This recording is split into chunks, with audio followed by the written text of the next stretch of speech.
By the way, the stream started. It was right into my freaking ears because of the headset. It was. I forgot to mute. What? I forgot to mute the Twitch video. Oh. So I was just like, oh fuck. Yeah. So yeah, mine unmuted because I was watching other people's streams this past week, and I opened up the ClearPearl page, and it started playing our last video, so I got to hear myself for the first time, and I was like, what the fuck is my voice? Why do I sound so different? See, it doesn't sound different to me. Yeah, it's just... because that's just what I hear. Like? Yeah. That's what I sound like? Yeah, oh well, my God. that's the computer's interpretation of the sound waves coming out of your mouth. Yeah. Maybe I'll invest in a better mic too. I actually learned this from Persona 5. One of the test questions was about why like your voice on the phone sounds different or whatever. Right. I learned a lot from Persona 5 test questions. And then forgot most of it. Seeing it. Yeah, I see the question, I go, I don't know, and then I Google it. Yeah, exactly what I did, yeah. I wanted that fucking trophy, man. I need to fucking pass the exam or whatever. Yeah, you had to get an A, right? You had to get like a perfect score? Was it a perfect score you had to get? I can't remember. No, you had to get the top score in the class, so I assume that's a perfect score, but... Right. Anywho, Victory Road. Yay. That's happening. I might end up having to level grind before doing the Elite Four, because I'm in the low 40s right now. You should definitely do that, yeah. But we have to get through Victory Road first, so... Right. Which is basically nothing except silver. Yeah. There's some Pokemon in there. I have to catch something. Yeah. You do have to catch something. And I know, one of the funniest things was I totally forgot to catch a Pokemon in my Crystal Nuzlocke. Whoops. In Victory Road. I was like, okay, Victory Road time, and I ran in, and I battled a Rhyhorn, and I murdered it, and then I went, wait a second. Oh no. I like, and Rhyhorn would have been great. I like, how in this game, compared to the first one, presenting your badges is way less dramatic. Like in the first one, they have all the different gates you have to go through, and you have to like surf over part of it or whatever. And then like in this one, it's like, what's that? You got 8 badges? All right, you can go through. Yeah. All right. I know they kind of made it like that up until I think it was like Gen 6. They brought that kind of thing back. Was it Gen or 5? I think maybe it was 5. But yeah, they made it epic again. Where it was like, look at you going through all of these gates all the badges. Remember that stuff you did? Yeah, the only difference was in the first gen, you could go back every time you got a gym badge and go a little bit farther throughout the game. Okay. And then in the future gens, you can't even do that until you get all 8 badges, and you're just like, hey, look, I have 8 badges, and they're like, cool, okay. Do I have a repel equipped, or is there just nothing fucking? There we go. I was like, I need a capture. Fuck, did I catch a Whismur before? I have no idea. I don't remember. I have no I don't idea. think I did. I'm pretty sure. This is why you should take notes. Like, put a Google Doc for all your captures. Okay, so here's the thing. Theoretically, you know, it's on the record. Someone could check, but you know, there's no one watching right now, so. Also, you'd have to, you know, go through several dozen hours of content to look through all of the catches. But yeah, I don't think you've caught a Whismur or a Loudred. I don't think so. Well, I mean, if I'm the one checking, I could have easily done that, you know, between streams. I just didn't because I'm dumb. It's been a while. I guess I'll try weakening it. I don't think a Thunder Punch will kill it. Oh, an Iron Head won't kill it. I'll just that Iron Head. Bam.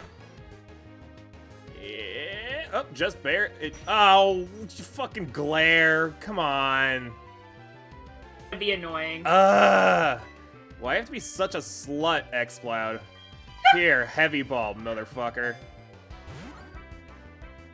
Fucking dick.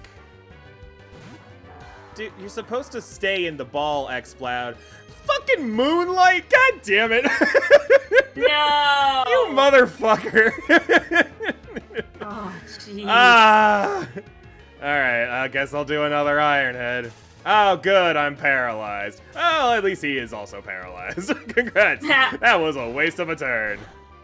Love it when that happens. Yay. Dude, you had... Fucking Moonlight, motherfucker. I think there's only like 5 Moonlights. Yeah, I just gotta hit him a few more times. It's fine. I'm just being a bitch. It's just annoying. I spent a week, like, more or less just relaxing, chilling, you know, having a good time. Uh-huh. And I was like, I'm going back to a Randomizer Nuzlocke today, so I wonder how long it'll be before my vacation effects completely and immediately wear off. Oh, there we go! X-Cloud is, like, a heavy Pokemon, right? It's not like fucking probably. I have no Whale idea. Lord, it's all air inside, so it's not actually weigh that much. I knew I forgot to, well, I have some Pokeballs, so we should be good, actually. I feel like these heavy balls should be working. I'm just an unlucky motherfucker, apparently. I don't know when heavy balls become actually good. Well, I mean, like, at a certain weight or whatever, you know what I mean? Yeah. Well, I don't know. I mean, I know it's, like, fucking crazy-ass heavy Pokemon. It should work pretty well. But after 4 heavy balls of basically no wiggling, I think I'm going to go ahead and assume it's not actually that heavy. I mean, it's 185 pounds. Yeah, but I don't know. Yeah, like you said, I don't know what the weight differences are for heavy balls. Yeah, the Ultra Ball seems to be doing better. I got 3 wiggles. There's another Moonlight. Fun. Oh god, Cerebee's got the in-depth effect. I just want to know the fucking weight classes, man. The heavy ball is a Pokeball obtained from Kurt. Yeah. This ball has the unique capture rate modifier in that it doesn't multiply, but adds or subtracts a value.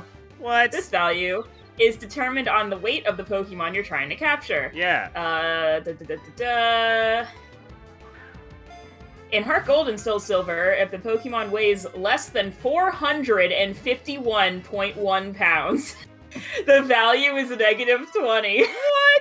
If the Pokemon weighs more than 451.1 pounds, the value is +20. That is some fucking bullshit. 451 pounds. Jeez. How many Pokemon are 451 pounds? Fucking rock types, I guess. If the Pokemon weighs over 903 pounds, the value is +40. So, because apparently, according to Pokemon, this X-Cloud isn't heavy, I'm calling him big boned.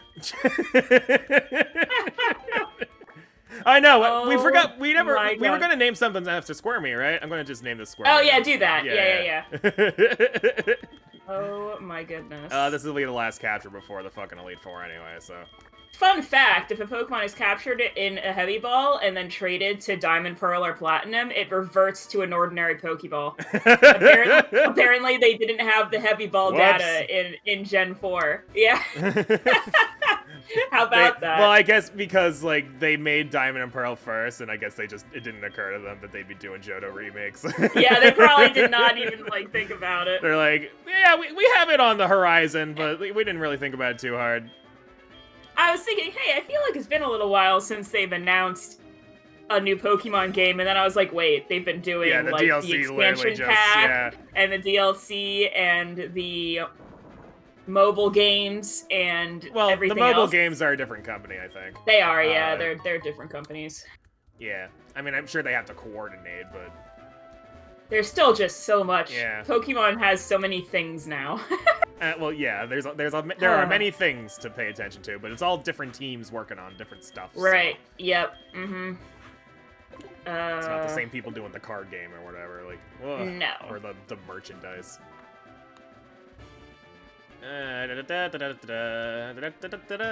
More just empty cave. I still haven't gotten like the DLC or turned on my game at all. I do have the DLC because I got the like season pass or whatever. Yeah.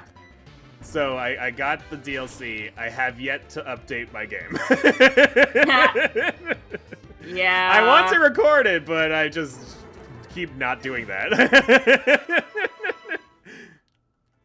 Sorry, I thought that Relicanth had like 1 HP left, and I was about to laugh really hard. After a fucking woodhammer? Jesus. I know, yeah. It looked like there was like a little tiny sliver of red, and I was like, no ridiculous. Way. No like, fucking way. Fucking bullshit, yeah. That's bullshit, yeah. Not happening. A little Murkrow. Yeah, Murkrow's great. Murkrow used Aeroblast. No, fuck you. Fucking game. Alright. Cool. Cool. Good thing I have healing items.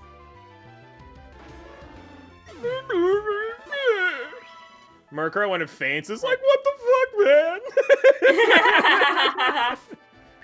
Gavin's calling me. I remember Gavin. Gavin wants to battle. That's great and everything, Gavin, but I'm kind of occupied. Right.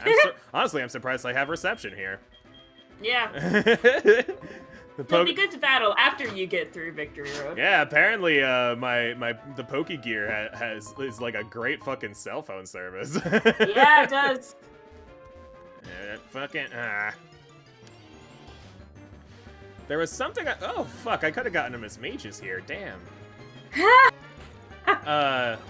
Of course I did just send Arthur out because that's cool. Of course. It occurs to me that none of my Pokemon are great against ghost types. Lie down, dude. I mean, Janzo's a normal type, and Spacey's a normal type, so I guess I'll switch into Spacey. Lie down, dude. Come on, over here. Lie down. He wants to play. I don't wanna! He wants to play. Of course he does. Dude, he always wants to play. Oh, it's using Grudge. Oh, please don't step on the wire again. Please. Jeez. Hi, can you chill? This Miss Magus is single-handedly rendering Spacey worthless for the entire rest of this cave. Oh, jeez. It just used Grudge. Dude, oh my god, stop. It didn't lose any PP from that. I thought that's what Grudge did. No, Grudge is it removes all the PP after you kill it that turn. Yeah, and that's what it did. That's what I did, or whatever. So. Oh really? Yeah, I used Fly, it used Grudge, and then I hit it. Yeah, I thought it would get rid of all the power points. Oh, it did. It just didn't. It just didn't tell me. Oh, okay. I was just kind of. I wasn't watching because Domino managed to get the headphone wire completely stuck inside his paw pad. Of course. I'm just like, how do you even do that? He's very good at getting in the way. Yeah, he's pretty good at that. Yeah. No, I'm ignoring you now. You're getting too worked up. Yeah, you play over there. I just spilled water on myself. Good job. Yeah. Oh, I remember I was going to ask you something before the stream, and then I immediately forgot the moment you showed up. So, yeah? It was just scheduling stuff. Oh, okay. And, like, there's a special stream I want to do. I don't know if you've been paying attention to Shop Talk. I saw that, yeah. And I want to get Shanky involved, but he's only free mostly on Wednesdays. So we might have to record on a Wednesday, but I don't know if you're free for that. I would have to know ahead of time, but okay. I could probably work around it, yeah. Alright, so it's still a maybe. Yeah. I would like to, tell Jarvis now, but I'm kind of streaming right now. He was messaging me about the scheduling, like, right before the stream started, and I'm like, I don't know what you want from me right now. I'm about to start streaming. That's just how he is. He's very good at choosing the most inconvenient time to try scheduling with me. That means I have to buy the game, huh? Well, I'll buy it. It's $5, so like whatever. I mean, okay. Yeah, I mean, like I already said in the anybody who doesn't have the game that I want to get involved with that game. Yeah. I'll just buy it. It's not very expensive. Okay. Yeah. No, it's not. That's what I was thinking. Like, I mean, I could buy it, but I mean, if you're gonna buy it, sure, I'll take it. It's a freebie. Yeah, whatever. Yeah. I've been really bad now that I have PayPal. I swear to God, I'm so bad on Steam. I get an email, and it's like, hey, this game's on sale, and it's 60% off. I'm like, okay, guess I'm buying this game now. Sounds like I want this game. No hesitation whatsoever. What's that? So I don't know, fuck it, whatever. What's hesitation when it comes to buying 60% off video games? Yeah. There's also the Halloween sale was happening, so I bought, I think I bought 5 games for the price of, 1 console game, so I'm satisfied. Yeah. I did get a few games, and one of them is the game that I was going to test out before the stream, and turned out I really like and want to play with other people. Yeah, I'm just going to have to see. Yeah. It is definitely not my type of game, I keep getting these but fucking, so DC many of my scares, friends... that's the thing is, Blurp was telling me the same thing. She was like, I don't know if I'm gonna like it, but I'm like, I'm just gonna buy the fucking game for everyone, so it's not like you're wasting any money. Right, yeah. I have my other friends. You just have to fucking play the game for 3 hours. Right. I have my other friends who stream who were asking me to play the game with them. Like on stream, or? Yeah. That's pretty great. And I'm just kind of sitting there like, oh man, everyone wants to... If you haven't guessed what game we're talking about yet, I guess we can. We don't even have to say it. We don't even have to say it. They'll just know. Yeah, we're talking about Among Us. Just to be clear here. The game that literally everyone is playing right now. Well, yeah, and this thing is like, I thought about it. It's like there are enough people affiliated with this channel that we could do an Among Us playthrough on stream. Right. But the problem is coordinating everybody's fucking schedules. It's so hard. Yeah. It's so hard. Very I don't know frustrating. how people do it. Yeah. I did have a friend I knew at BU who contacted me the other day after I posted about Among Us. They were like, hey, so my friends and I just have this fucking Discord dedicated to doing Among Us games. I'm like, alright, I mean, sure, I don't know any of these people, but whatever. You've been playing with random people this whole time anyway. So. Yeah, but we're not talking. It's all in chat, and it's very quick. Yeah. There's this weird fucking, I guess, culture in in the chat. Yeah.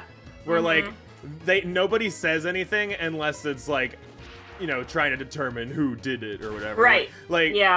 I'll join a server and there'll be the host of the server is waiting for 10 people or whatever, and when there's eight people in the server, you'll just get a bunch of people going, just start the game, start it, go, start it. Oh my god. Guys, we've been here for a minute. Just fucking chill. Oh my god. But it's just weird. And then if you don't vote on someone in the first 20 seconds of voting, everyone's like, just vote! And I'm like, hey, I have questions, you fucking dicks. Crazy. I want to I don't know who it is yet.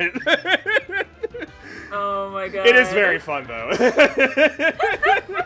Yeah, I want to be clear about this.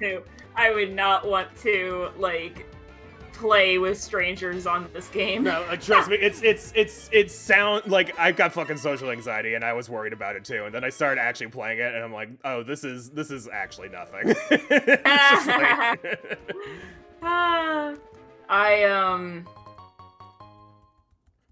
Oh, I forgot what I was gonna say. There's some pretty funny meta jokes too, that people do. I saw this one guy who was playing as the Orange Blob or whatever, and he called himself Trump. Yeah.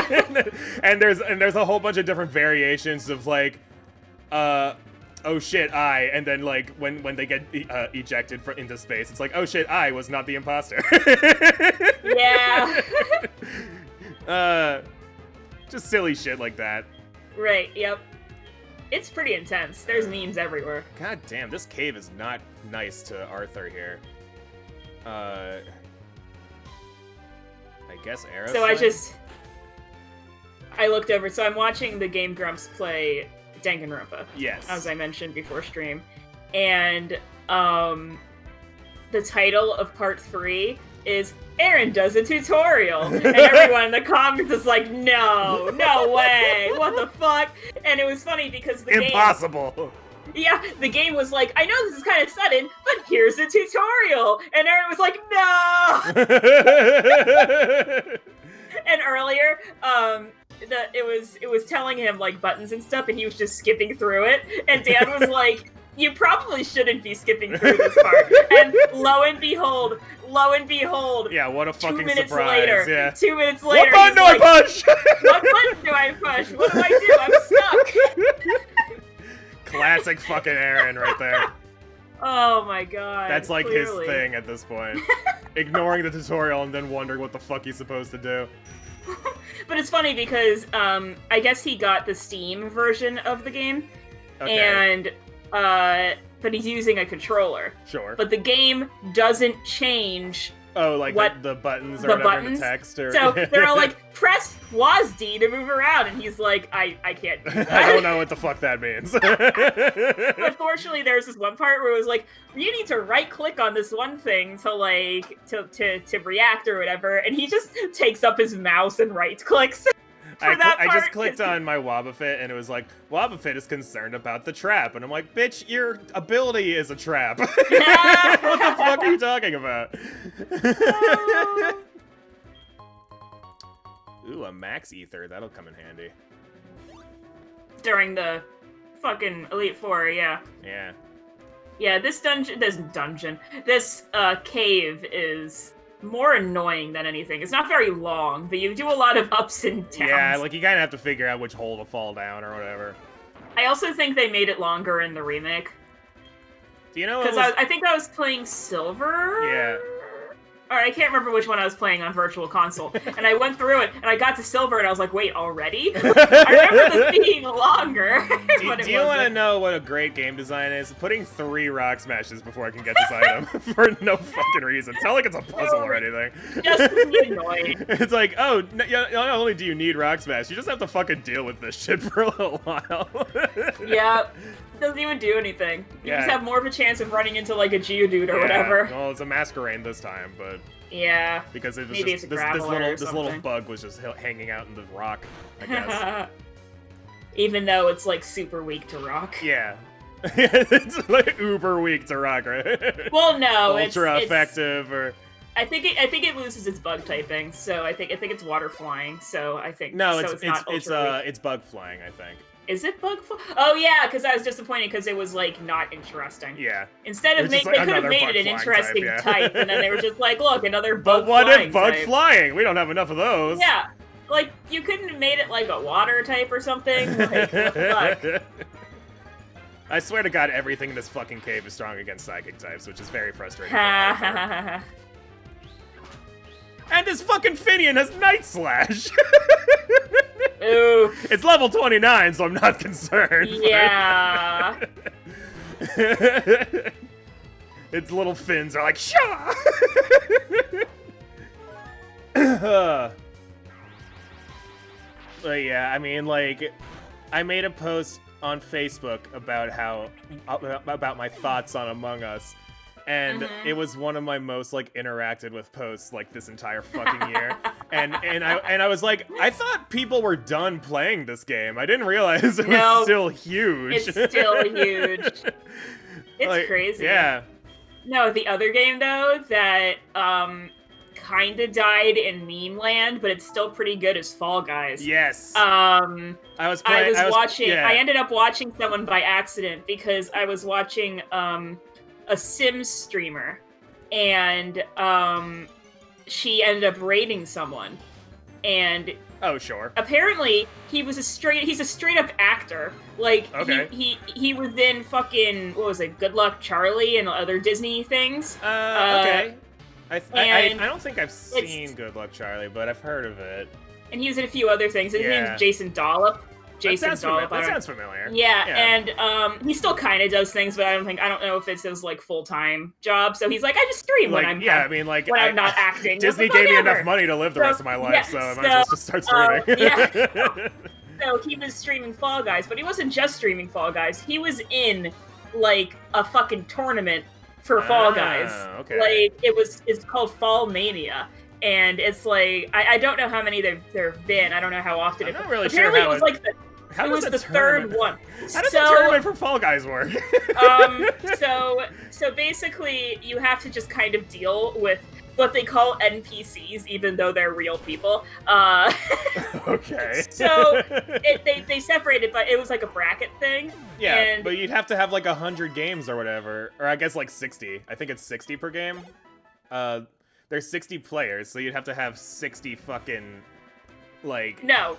So, basically, they only have the 4 players in the tournament, and they go into, like, a random game together. Oh! It's whoever... The other 54 whoever lasts the longest. Random-ass people. I gotcha. So they add points based on merit. Your placement or whatever. Their merit, specifically. What's the merits?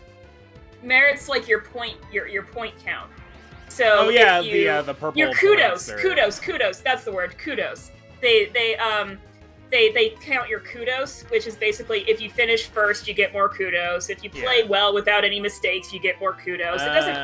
Okay. So you get like a lot of points if you get a crown. Yeah. Like if you win. Yeah. Yeah, I'd imagine so. You get a crown, and your kudos like shoots up in points and stuff. That's interesting. Yeah, so basically, there were a lot of games where none of the 4 got a crown, and like some other random person won. Yeah. So I've only gotten the 1 crown so far, but yeah. So there was. I'm proud about that 1 crown. There were definitely games where the person wanted. They basically to win, they would win if no one else got a crown. So they were just kind of hoping, like, okay, no one win this tournament, this game, and we'll be good to go. It was crazy. It was really fun to watch. I was more invested than I thought I would be. Dude, Fall Guys is so fucking fun. Yeah. And it's very difficult to be good at the game. Like they had like strats and stuff. No, like the thing is, like from what I haven't watched other people play, but what I've gathered from playing the game is like I can't imagine there really being any strategy to it other than just just it was do so your funny best. Because there were like announcers, there were people commentating, and like their Twitch was showing all the gameplay. Oh my god! And I got they would fucking be like, fossil. Jesus Christ! Oh my god! But they just connected to everyone else's streams. Everyone else, all the players were streaming individually. So, but it was funny because they'd be like, "What's your strategy for this tournament?" They'd be like, pray." I guess. I did. Because you could know if you do it enough times, you know like, when to jump, when to dodge. I've gotten like the feel for it. Yeah. You can't account for the people who just stand in front of you because they don't know what they're doing. Exactly. Just like shit happens. And then there's the assholes who will stand in front of the fucking the end line and they just grab you for no fucking reason. Yeah. Yeah, there was one. Like, I'd rather mess with you than win. Right. There was one where all 50 were getting ready to start, or all 60 or whatever, and they were all ready to go, and this one asshole from the back just grabbed him right at the beginning and held him at the entrance, and I was just like, what the fuck? No, wait, thanks. Why'd I do that? Oh, please don't use discharge. Okay, he used energy ball. We're good. Just like, he used discharge, and then my response was, "Oh well, Jans is at low health. I might as well switch into a flying type because he's a grass type." Yeah. I'm immediately forgetting that it just used an electric move. Good job. I'm smart. How you doing today, Aeroslayer? How's your day going? How was your week? Yeah, how's like everything going? It's been a while, and by a while I mean a singular week. Yeah. Where I did nothing except play video games and fix my fucking toilet again. Really? The toilet was giving issues again? Well, yes, here's the thing. It was the other half broke. So, oh my god. So the first time my toilet was broken, it was because the little stopper thing in the back had like eroded or whatever and was useless. Yep. And then this time, it was the handle itself that just snapped off the fucking toilet. And my mother was like, why do you keep breaking things? And I'm like, I don't know! I wasn't trying to. I only hit the handle on that toilet like for 6 fucking years. It's not like I did anything different that time. I just had a flashback to our teenage years when you ripped the handle off of the car. Okay, so yes, that was a thing that happened, and the reaction I had at that point was literally me holding the handle in the rain with an open door in the car, just looking at this like, what the fuck? But okay, so my mom is giving me shit about breaking the toilet handle. Yep. And I'm making lunch, and we finally figure out, like, you know what, like, the handle's, you know, made of plastic or whatever, it probably just got older, it's probably not your fault. And I'm like, yeah, it wasn't my fault this time. And then as I said that, I tried opening up like a bag with hot dogs in it, and I just ripped the bag open. And then my mom just looks at this, I look at it, and she just goes, I'm going back to my room.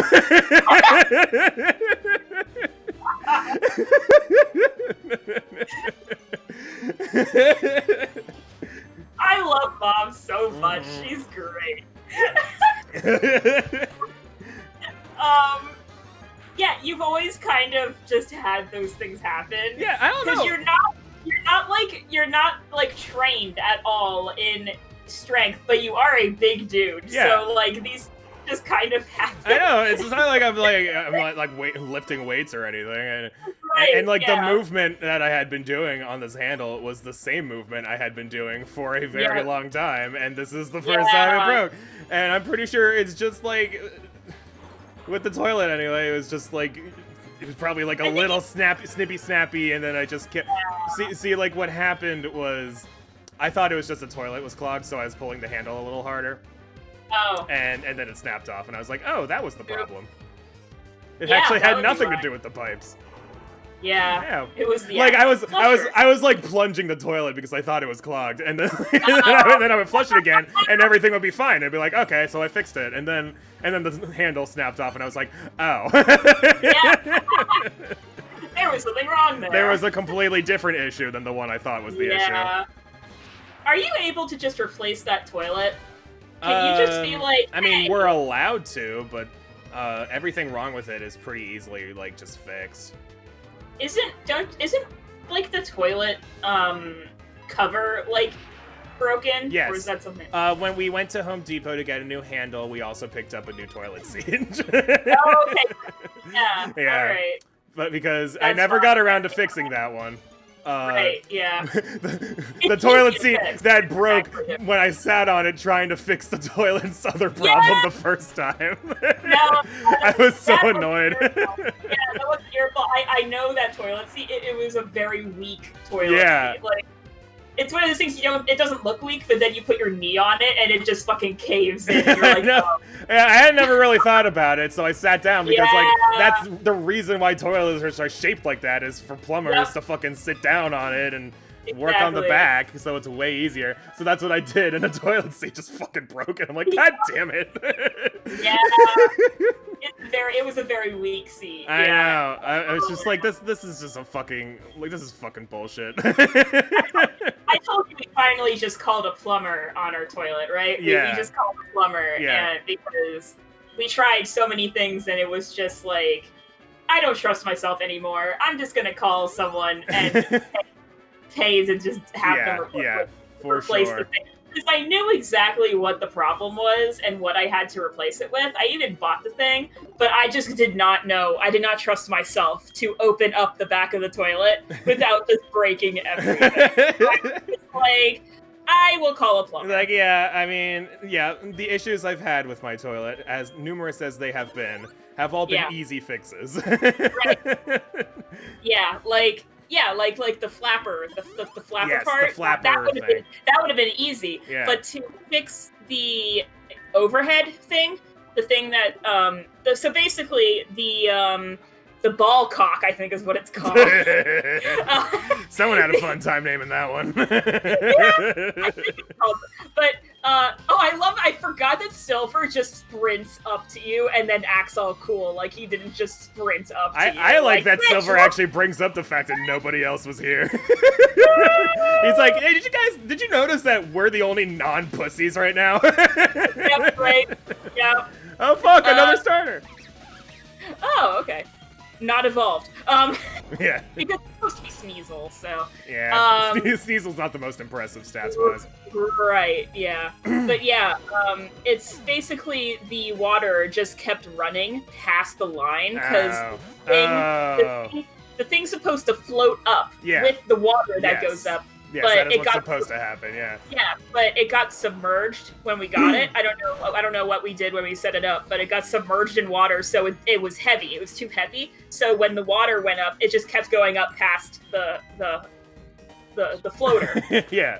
So, which is not good. Like, okay, so we have to replace the floater, basically. Yeah. But we I didn't. But to do that, you have to, like, open up the bottom of the toilet. You have to, like, turn off the water, get all the water out, and open up the bottom part to replace it. And I was like, I can't do that. No way. That sounds really annoying. I was trying to, at one point I did try, but it was so hard to do it. Like, it was so hard to open it, and without water just going everywhere. Yeah. I couldn't open the bottom part. And I was like, okay, whatever. I'm leaving this to a professional before I break something. This sounds like someone else's problem. Yeah. What the sky uppercut? What the fuck? Okay, I'm switching apparently. I was worried. Oh, okay, it was only half. That's not too bad. Yeah. Still not good to keep out, but at least it didn't kill him. The Nidoqueen is in fact what he actually started with, so now it's a Nidoqueen instead of a Nidoran. It finally evolved. Fucking dig. Finally evolved. Fucking. Just let me kill you. my slow ass fucking Gastrodon. Yeah, oh my god.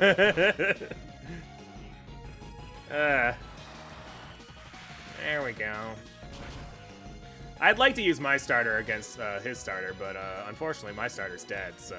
Yeah, It's dead, Jim. It did not survive that fight against Morty. Oh, right. It was Yeah. Ivysaur. It was, yeah. I think like I had just said, like, you know, it's nice that my starter is still alive after all this, and then he died like against Morty. I'm like, god damn it. Everyone died against Morty. Everyone died. I lost the Nuzlocke and just pretended like that didn't happen. Technically, there are people who go by the rule of, like, if you wipe and have enough in your box, you can just try again. I guess I'm using that rule or whatever. Yeah. Yeah. Oh fuck, it's a Whalmer! Oh no. Whalmer used Energy Ball. Just be like, alright, great. Balloon, little balloon boy. Whalmer used a Frenzy Plant. Hey, the Rock Blaster coming in handy. Oh, I love Rock Blaster. More glare, fuck you. Wow, imagine a glare from Dot Eyes here. Literally, Dot Eyes. This fucking Whalmer's like, doo, doo. His eye is literally a fucking big. god! Somebody please do like fan art of Whalmer using glare. Oh, holy shit! Much. Oh, Rock Blast would be really good against Vespiquen right now. Yeah, theoretically, but I am paralyzed, so we'll see. Okay, good. It worked. Yeah, it's working. Let's see if it hits a third time, then it'll be good. Yeah, see, Vespiquen had such a cool concept, but the idea of it only having, like, 4 moves is just... Yeah, it's like attack order, defense order, heal order. Yeah, isn't it like 3? Like three moves are its specialty. Yeah. Oh, a Surf would kill it, but also your guy is really slow, yeah, so... I do have a full restore, so we're fine. Ooh, Blurp is about to level up. Yeah, maybe Blurp will actually learn something useful. I doubt it. Probably not. At this point, probably not. Can I get any goddamn ground moves, please? This fucking Gastrodon. My kingdom for Earthquake, man.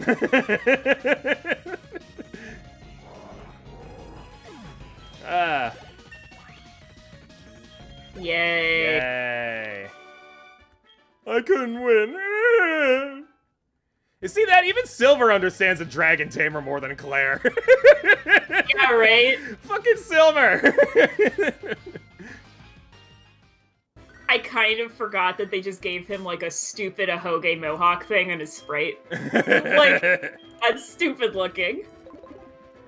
Hey, Silver, did you hear that? You're stupid! I've been drawing my comic, and I'm in another Glory Silver scene, and it is very enjoyable as usual. I feel like all of them I love making fun of Silver. It's like my favorite. he's like the Kylo Ren of the Pokemon world. I just can't help but just make fun of him. Yeah. It's so funny. I thought he was so cool when I was like his age, when I was 10 years old. I thought Silver we were all was such a edgelords cool or whatever. And I'm just like, you fucking loser. Fucking so whiny stupid. bitch. Whiny bitch. I love him though. Oh my god. I don't have money, so I'm just gonna get one full restore.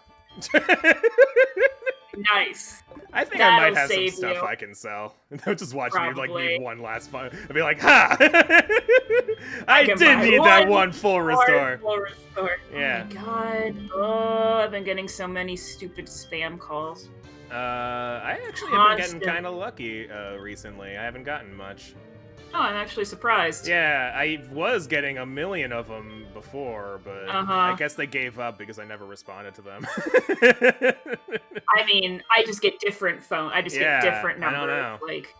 Like the spoof calls. I get a lot of the spoof calls. People who spoof. What's a spoof? So it's when they try to use they pretend their number is something else, their phone number, so they make it the same area code as yours, so that you're more likely to answer thinking it's like a relative or a doctor. I do get a lot of calls from our area code. That is true. Right, and then when you answer, it's like nothing, and it's not actually that phone number. I once got an angry voicemail from someone because someone spoofed my phone number for them, and I didn't call him at all. I was not me. And he was you need to, like, actually say something when you answer the phone. It's very annoying. And I'm sitting there like, I didn't do it. It wasn't me. How do you not know what you... You just get the wrong number.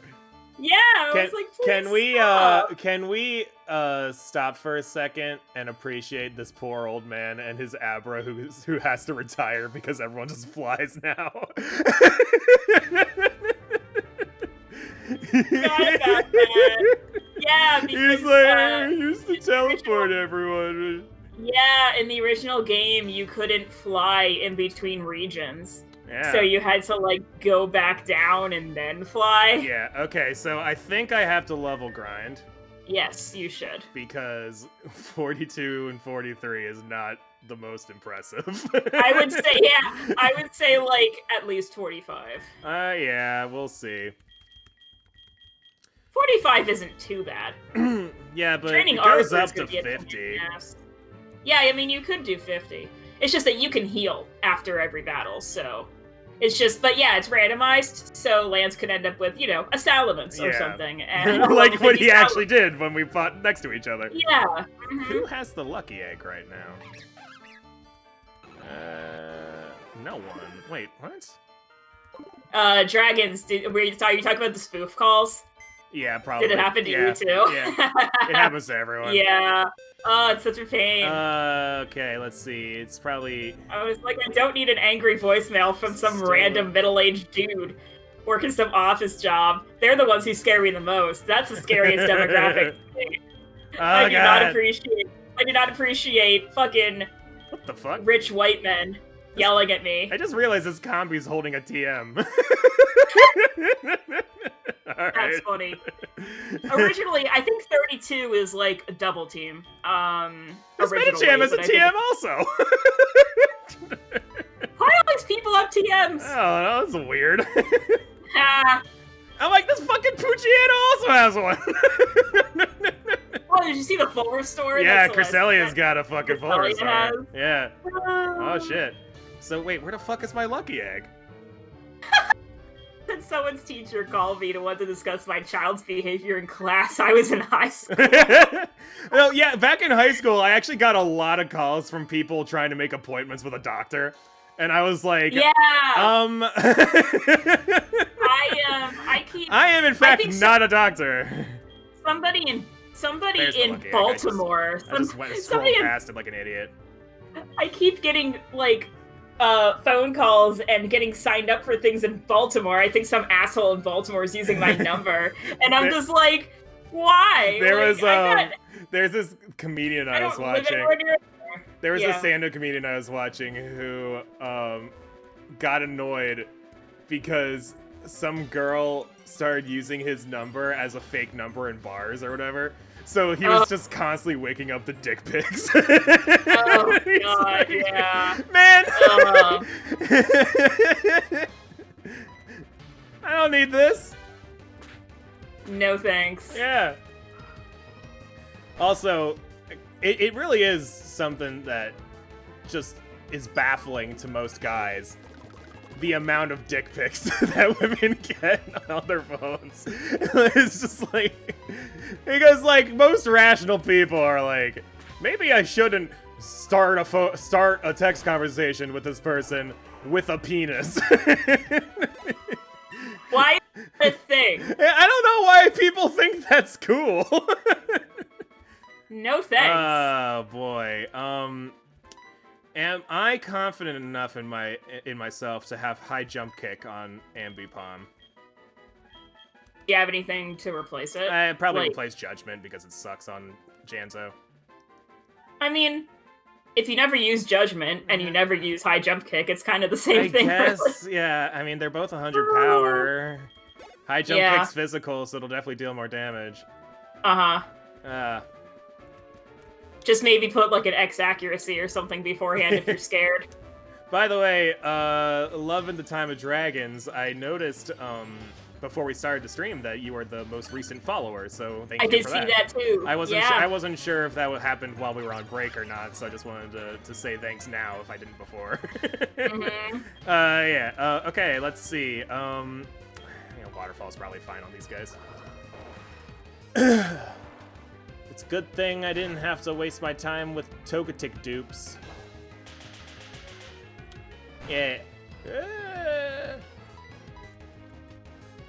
Yeah, Waterfall's doing fine. I like Waterfall on Janzo. It's a pretty good move, actually. Aeroslayer just said, "Hey, love," and it took me a second to realize he was talking about Love in the Time of Dragons and not just, like, flirting with me. Hey, love, how you doing? Yeah, I was like, maybe I should say dragons. What up, boo? I guess I don't need to be using my potions here, but I should probably not do that. Yeah, you should save those. Yeah. Hey, boo. We're all friends here. Yeah. It is funny. We were talking about Among Us earlier, and I keep making these connections with people and then immediately disconnecting. Yeah. This Togetic belly jumped and now it's like 1 That's HP so left. Funny. Oh, I was wondering if it was gonna actually die from that. No, it won't let you use belly drum if you're at less than half, so. I didn't know that. Yeah, I only knew that because I saw a different Togetic try and do it and it said it wouldn't work. Oh, okay. Yeah. Yeah, because Curse will kill you. Curse will kill yourself if you're less than half. Well, Curse still has like a lasting effect afterwards, so it's worth it. Yeah. But Belly Drum is on the Pokemon using it, so it'd be kind of silly. To be like, I like that there's actually a Rhydon in Victory Road. Yeah, like just weirdly enough, this just happens to be a fucking Rhydon here. Rhydon randomized to Rhydon. I don't know. Or I guess, I don't know what else is found here. Donphan, I think. I don't think Donphan's found here. I'm trying to think, what else is in Victory Road? Golbats and, like... Yeah, like Golbats. I've been seeing a lot of fucking different type of Pokemon here, so it's actually a lot more varied than I remember. Yeah. It's not Onix, because Onix sucks, so its base stats wouldn't be nowhere near Rhydon's. It really is funny to me. Oh, there are Donphan found here. What? Oh, okay, yeah. I did not know that. So it's probably Donphan then. Oh, you know why? It's because Donphan's only in Heart Gold. Oh. Oh, okay. It's Ursaring in SoulSilver. Yeah, okay, I didn't know Wait, you can get Ursaring here in Soul? Yeah. Oh. I feel... You're playing a randomized Nuzlocke. I know, but I feel bad for 15-year-old me. Playing through Hard Gold and not getting fucking Ursaring. Yeah, but you like Teddy Ursa more than Ursaring. Well, yeah, but Ursaring's cool. I like Ursaring. Yeah.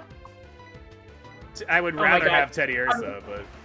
I'm looking at the method for finding items in Victory Road, and all but 4 of them are Rock Smash, Rock Smash, Rock Smash, Rock Smash, Rock Smash.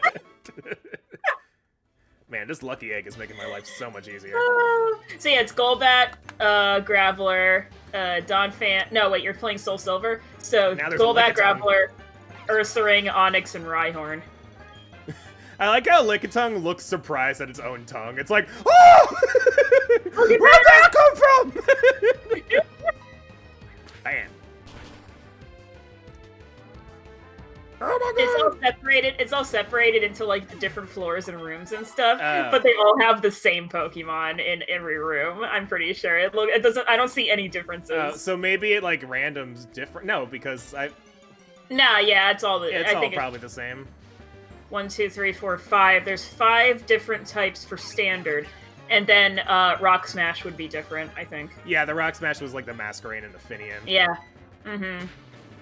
Which was probably Graveler and Geodude. Yep. It sure was. What the it didn't die from a high jump. Fuck you, Lickitung. Wow. Get out of here. Ew, I forgot that shiny Ursaring is like radioactive. Oh yeah, it's pretty disgusting. Oh dear god. That's bright. It just like went swimming in sewage. Teddy Ursa's is like a nice green, like a calm mint green, and then it evolves to like radioactive poisoning. Ursaring used nuke. Oh my god. Bam! Oh wow, Teddy Ursa's also exclusive. Crazy. Well, yeah. Like, completely. I mean, if Ursaring was exclusive, Teddy Ursa would be. Yeah, I wasn't sure if it was a situation where, like, you can find it later, like, in Mount Silver. No, like, in the original games. Yeah, now that I remember, I'm pretty sure it was exclusive to Silver. Yeah. SoulSilver. I guess I'm gonna have to go back and heal Janzo, because he's running out of fucking moves. Not quite, but soon. At some point, he'll be taking damage to justify healing anyway. I should just be up here. Make it easier for myself. Poor Lickitung. More like poor me. Having to fight a Lickitung that's just defending its territory. Yeah, right. Crazy. Obviously, I'm the victim here.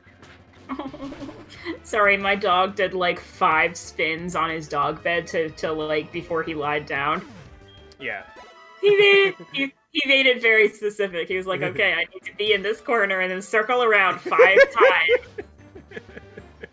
And then lie down. Now I'm getting shit in the chat because I'm against the Lickitung defending its territory. Whoa, what the fuck? Was there a Cranidos here before? No, this is the first one. What the fuck? What is happening? There's a lot of fucking Pokemon here. I don't know. Sheesh. And yeah, now he's asleep. Now he's all curled up and sleeping. Yeah. Aww. Good, stay over there. He's very cute. Yes.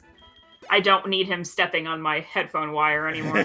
He's cuter when he's not in the way. Yeah. I need to make a new setup. My computer is like too far away from me now, so I have all these wires on the ground.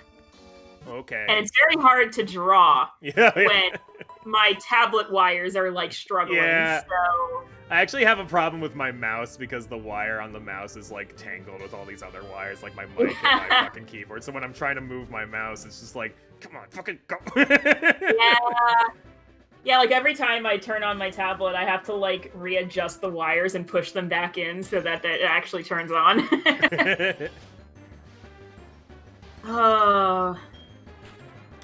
It is nice having a computer that runs things again. That's nice. Yeah, I'm proud. I'm happy for you.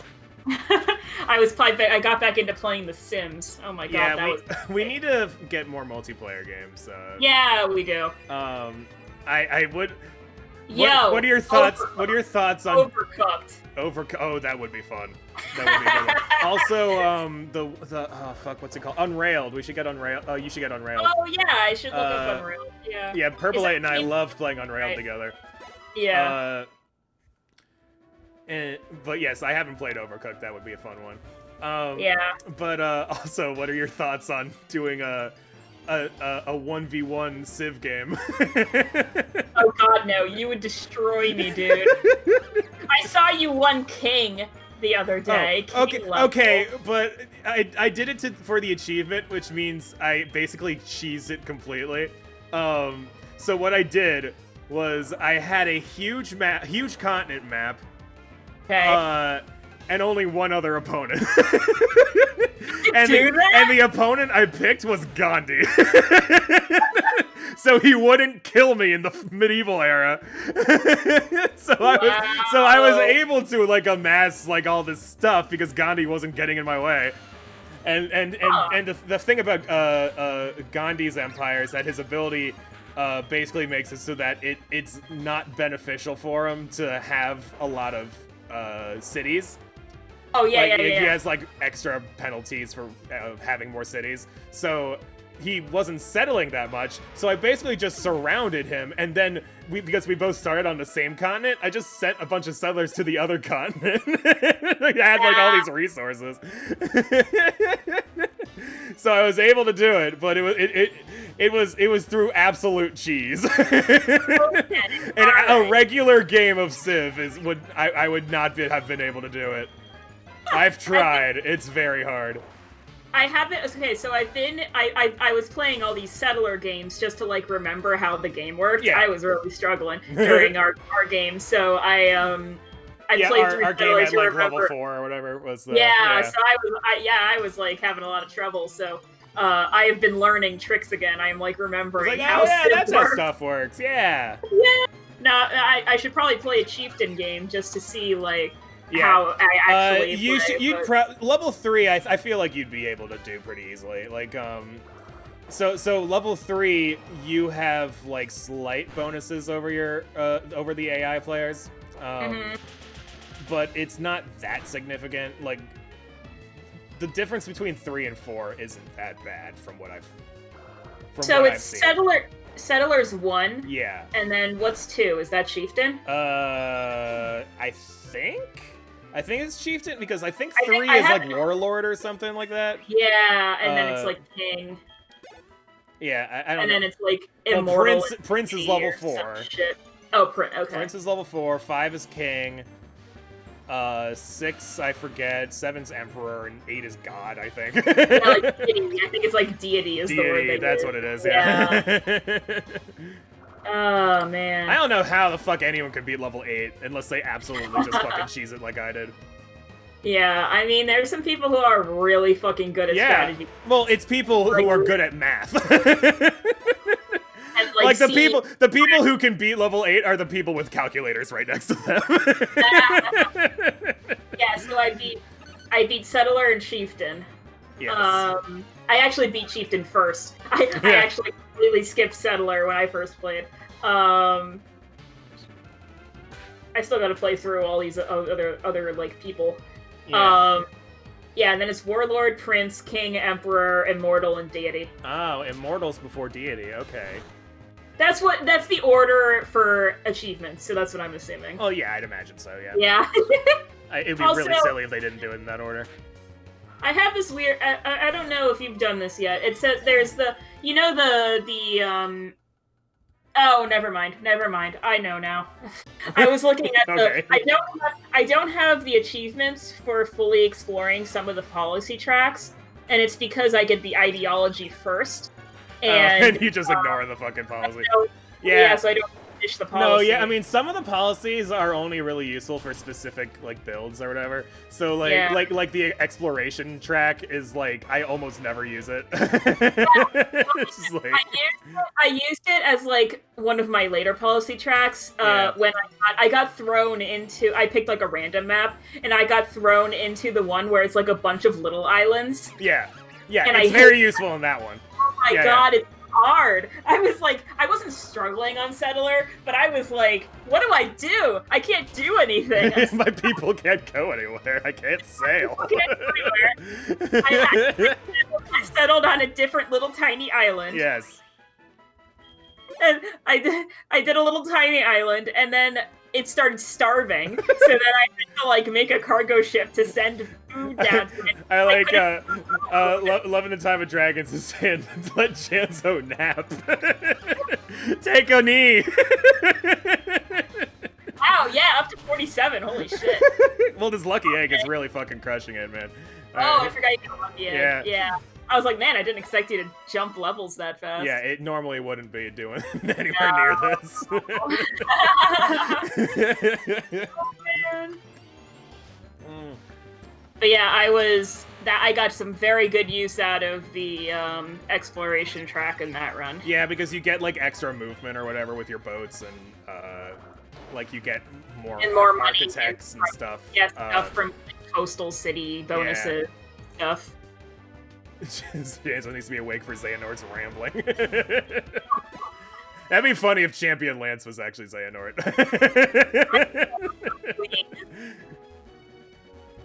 I still haven't gotten... I don't think I've seen a single trainer with my name yet, so... there was one. I remember we saw one that was spacey, and I don't remember what it was. I think it was an ace trainer. Yeah, that's right. Yeah. Because I remember you had been complaining about that, and then we saw one. We're like, hey, there it is. Yeah.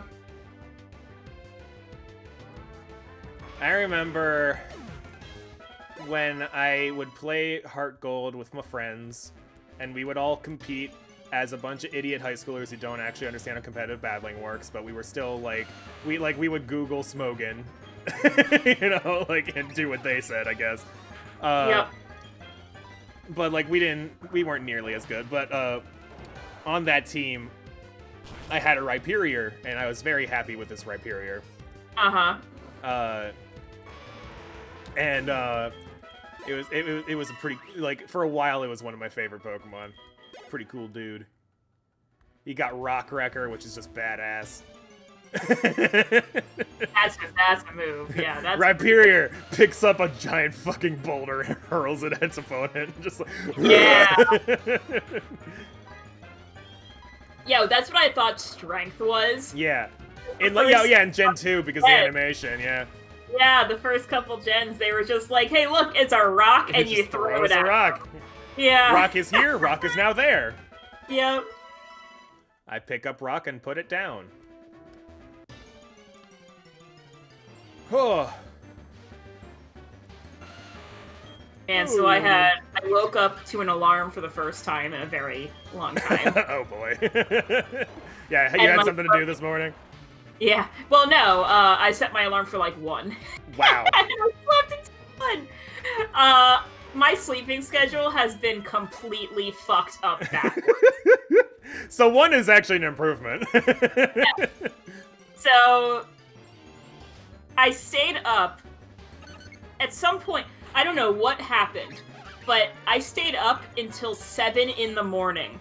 Completely not sleepy. And it took me 7 a.m. to get tired. Do you remember, so there's this one screenshot that was a meme a while back from Big Bang Theory, where it's Penny in front of her computer and she's like covered in Cheeto dust and she's just like, I think I have a problem. And people were using that as a meme for a while. Yeah, It's like, man, I don't like the show, but relatable. Right, It's how I feel about a lot of the SpongeBob memes. I don't like the show, but fucking relatable. That fucking meme right there. It's true. Yeah. Yeah, so this past week, my schedule has basically been a healthy amount of sleep, but at very weird times. So, would stay up until 7 a.m. and then sleep until 3 p.m. Yeah. As one and does. That was just my day. I mean, that sounds like my college days. Yeah. I was just kind of like, I guess this is my life now. Yeah. I don't know. But I had to vote tomorrow, so... Oh, you didn't do a mail-in or anything? You just... Nope. you have to actually get up and fucking leave the house. I have to wake up early because... Yeah, you're gonna have, because you have that car appointment tomorrow too, right? So, yep. So you have to, like, go really early in the morning. Yep. Like, before the polls open. Early. Yeah, well, I'm gonna do that anyway because my fiance is, like, working there. Oh, so... he volunteered? Yep. Is your store just closed tomorrow? Yes. Yeah, okay. I was gonna say, like, somebody has to be running it. Yeah. It also just closed on Tuesdays. Oh, that's right. I forgot about that. How convenient for you guys. Right. So... Yeah. Yes, everyone vote. Yeah, I already voted. I voted via ballot box. My mom and I just dropped them in there. Mm-hmm. It was hilarious. It took a while for us to convince ourselves to actually leave the house to do it. Because we had filled out our ballots and they were just sitting on the counter for a while. And then we finally convinced ourselves, all right, we're gonna fucking do it. We're gonna go actually do our civic duty and drop these in the ballot box. And there was so much goddamn construction everywhere. Oh, really? And my mom was the one driving, and she's just like, fuck this. I'm trying to be a good citizen, and all this fucking bullshit on the road. Oh my God, all these like one-way lanes and shit. All these closed-off roads. We're just trying to get to the fucking hotel to drop off our ballot. Yeah. Prove it. So basically, what I'm saying is that our county is endorsing voter suppression. Has nothing to do with the fact that they just happen to be doing construction. I know that area. They do construction all year there. Yeah. It's crazy how much the construction that's been going on recently like blows it all out of the fucking water. Like really, it's just like whole entire like main roads are closed off, and it's just like it's ridiculous. But I guess they got to do it at some point. So whatever they're doing, they have to do it at some point. It's like a little safer to put it in the ballot box. Like I work with a lot of mail. Yeah. I do not trust mail. I do not trust the mail service. Well, here's the thing. I don't trust it specifically because of the shenanigans going on this year with the mail. I have gotten so many messages from people being like, my order hasn't shown up yet. They could just be fucking with you. I am just so tired of just being like I started out. What? They're breaking into the drop-off? Jesus oh shit! Christ. Now that's a problem. Yeah, that's a problem. People are probably also breaking into the mailbox things, so you know, it's all a mess. But yeah, I started off like when these shenanigans started. I started off being like, "Oh, I'm so sorry. You know, I'll immediately give you a refund." Blah blah blah. And now I'm just kind of like, "Can you just wait a few days, please? Like, you are not the first person." This is just a problem. Well, has it gotten worse this year for you? Yes. Yeah, because like the fucking in literally right after the postal guy started doing shit. Yeah, like the postmaster, the new postmaster general is just like, we're just gonna like fire everyone. Yeah. And then people are like, why? And he's just like, because I want more money. It got so bad. Yeah, so tracking hasn't been too bad. Things that are tracked. But if you throw something into like without tracking into the little thingy with just a stamp, it just I don't know what the fuck happens. They just kind of go like it's just gone now. Throw them all over the place. God, and I'm just like, cool, all right. I'll get there eventually. Fuck it. Although they did lose one of my tracked packages, which I'm not happy about. But it's fun. What are you doing? I have to pick a new item for Janso because he doesn't have judgment anymore. Oh. Now that I'm done training him.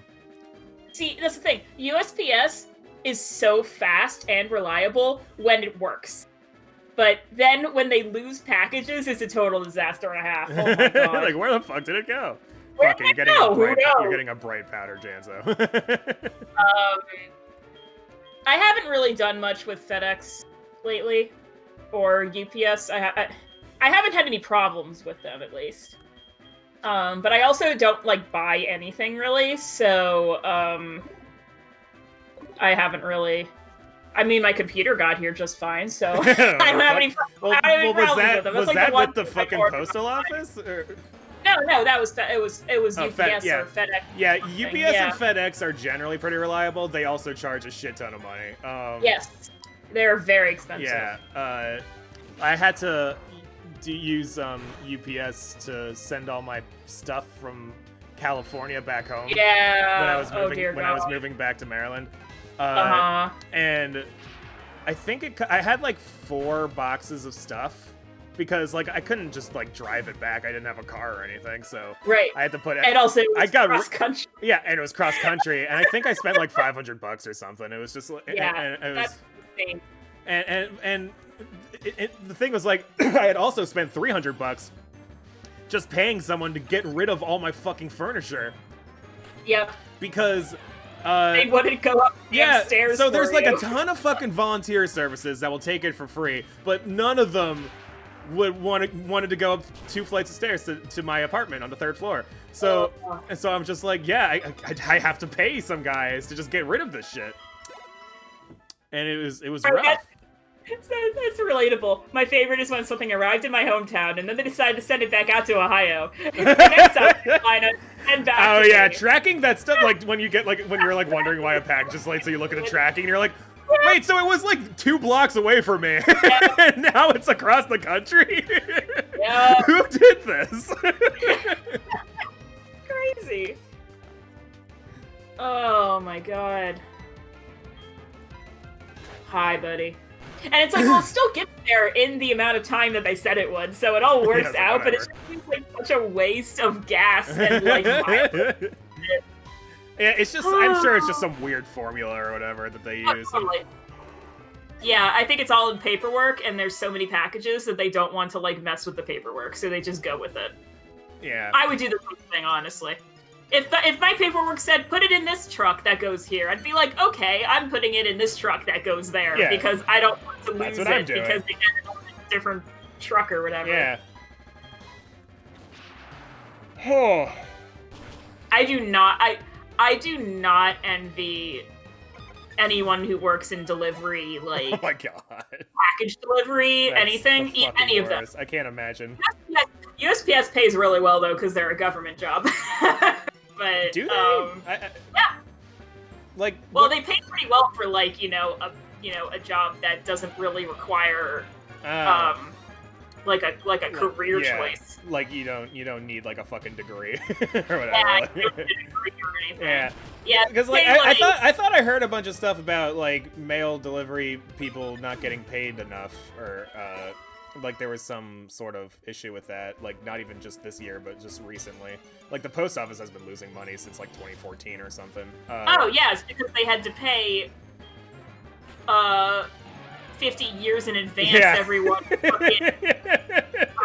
Yeah, there are some weird fucking rules that suddenly the post office is losing money. Gosh, I wonder why. Hey, let's wait for every single American's pensions 50 years in advance and see what happens. With no money. Okay, cool. Yeah. All right.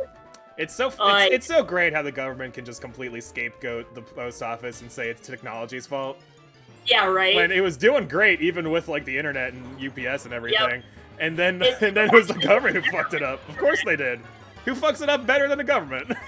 Yeah, it got better with the internet because people order things online now. Yeah. Oh my god! And this was like I think it was during Obama's presidencies when this happened. Probably. I think. I don't remember. I actually don't. It might have been Bush's. I honestly have realized that I know very little about what happened like before 2016. 2016. Yeah. Well, the first election I was old enough to vote for was the 2016 election. Yeah, right. And so that was the first time I actually paid attention to politics. And and everyone around me is telling me, this is not normal. This is not a normal election year. And I'm just like, well, it's the only one I know. Yeah, it's true. I, like, knew a little bit, but I also like when Obama was elected, I was 13. I was 13 when Obama was elected, and the reason I remember this is because I was in 8th grade, and my history teacher made us watch the inauguration on TV, because it was like, first black president. This is like big news. My English teacher did the same thing. I was in high school.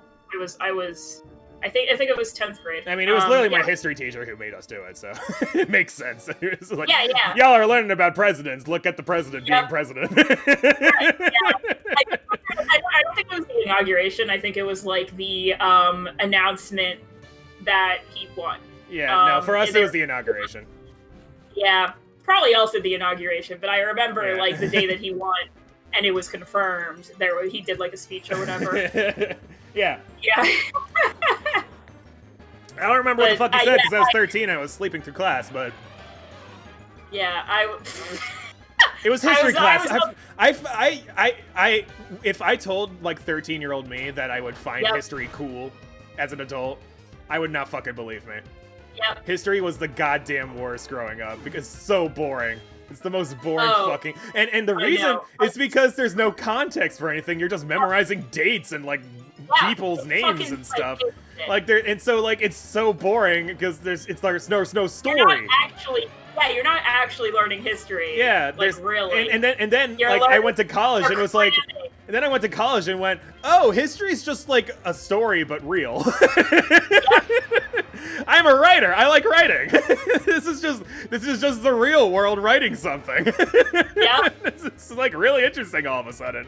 There's all this cool stuff that's happened and like all these cause and effect things that we didn't care about in high school. Yeah. Yeah. Oh, also the having to disown for being casually racist thing. I was thinking about this yesterday. I think I saw something about it, but it reminded me of how when he got elected, all the white people went, "Racism is over," and then didn't change. We have a black president. Yeah, they literally. Everyone was just like, we did it. We did it. Racism's over now. You don't have to worry about a single thing. Nobody sees color anymore. Yeah, right. And then all the black people are like, excuse me. Maybe you didn't hire. Maybe if we didn't hire the whitest black guy as president or whatever. Like the only reason Obama was elected is because he acted like a white guy. Openly hitting up on my grandmother hashtag. Yeah. Oh, we're very lucky. We have a very like open-minded, liberal family on like both sides. Yeah. Except for some parts. We have an uncle who's libertarian. And that was actually what he is. Yeah. We have an uncle who's libertarian, and my mom always complains about him, but he brings up decent points, so I'm okay with it. That one. Yeah, no, she just gets annoyed with him because he does volunteer work for the NRA. Yeah. It's like fuck the NRA, but what he's described is what he does is he does like a gun safety class on weekends. He like teaches people, and I'm like, that's a respectable thing to do to like make sure people don't shoot themselves. You know? Yeah. But I think I can't think of anyone in our family that's like Republican. No. I think I have. There's someone. Our grandfather was honestly. Yes, our grandfather was like, I think he was pretty moderate. He was like he voted Democrat, I think, most of the time. At least while we were alive. But he had some pretty conservative views as well. We have like I forget how he's related, and I don't want to just say his name. But he's like our grandfather's brother or something. Yeah, I know who you're talking. Yeah, and like he just added me on Facebook a few months ago, and suddenly I'm getting all this like pro-Trump stuff on my feed, and I'm like, oh, now I know where you stand politically. One of like cousins is very Republican. One of our cousins? No, one of Mom's cousins. Oh, yes. Okay. I was like, I don't think any of our cousins. I mean, one of our cousins is, like, independent, I think, but... I mean, technically speaking, if I consider all of my views, I'm fairly independent, too, yeah. But I am not... I would like to say I'm Democrat, but I don't like Democrats. That's kind of what it is. I agree with most of their policies, honestly, but they're just the worst. I have to choose between the two to vote in the primary, so that's why I have to pick one.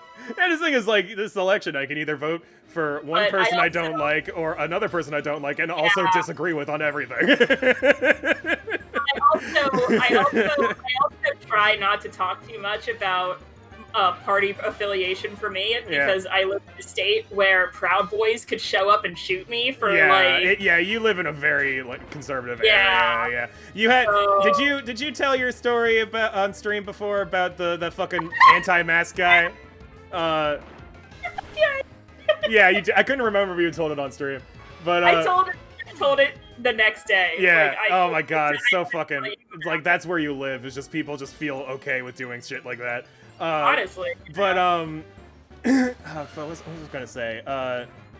Oh yeah, there was some meme I saw on Facebook, and I made a comment on it as one does, and. Basically, it was like the picture was just some person who tried to make like a statement about masks, but like it looked really silly because the wording and like the way they put it on their car just like made absolutely no sense. So people were like, so people were trying to like interpret like what the fuck are they trying to say? And then I was like, it took me a minute, but I was able to translate it, and then I did, and then underneath that I said. Once you translate, it's just another asshole who doesn't take this pandemic seriously.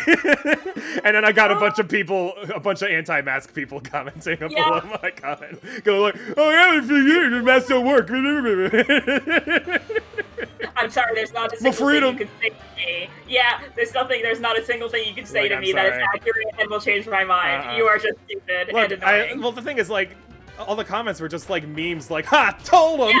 It's like,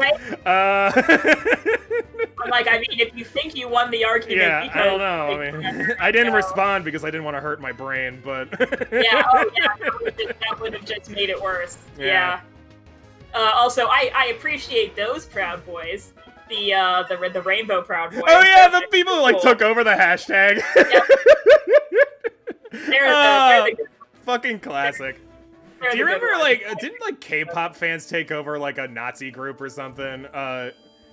This was, like... No, I think it was a Trump rally. It was a Trump rally? Oh, that's right. Yeah, they all bought tickets to a Trump rally and then didn't show up. Something like that. I don't know if that one was K-pop, or if that was, Gen Z kids. Yeah, I mean, it could have been both. Yeah, I'd like to think most Gen Z kids are probably fans of K-pop. Yeah, like Twitch has had it all over for whatever they're doing. Oh yeah, there's some Twitch thing going on. I don't know anything about it. But... I'm sure I would actually kind of like K-pop because I like, you know. Well, I remember liking Gangnam Style in 2012. Man, that was the biggest fucking meme of 2012. When I was in high school, like I had my teachers talking about it. That was 2012. I think it was 20. I was in high school. I know that much. That's so long. I think it was 2012. It was definitely. I was in high school, and I remember I was in high school because my teacher was talking about it and how he was fascinated. Like he was using it as an example to talk about like internet culture and shit. Different history professor. Honestly, history teacher. Honestly, most of my history teachers growing up, I feel like they were doing their best to make it interesting, and it's just like they had to follow the curriculum. So, honestly, if I had to think of a teacher who studied to teach something, but had to end up following the curriculum, history's got it the worst. Yeah. Poor history teachers. Yeah, they keep trying to bring up like all these like relevant things. Like this is modern. We're living through history right now. Look. And we're just like, whatever. Is this going to be on the test? Like, do I have to know this? History buffs. The fact that history buffs have to go by the curriculum, I think, is the most tragic. That's gotta drive them crazy. Yeah. I think it's the most tragic program. At least with math, it's just, with math, it's like.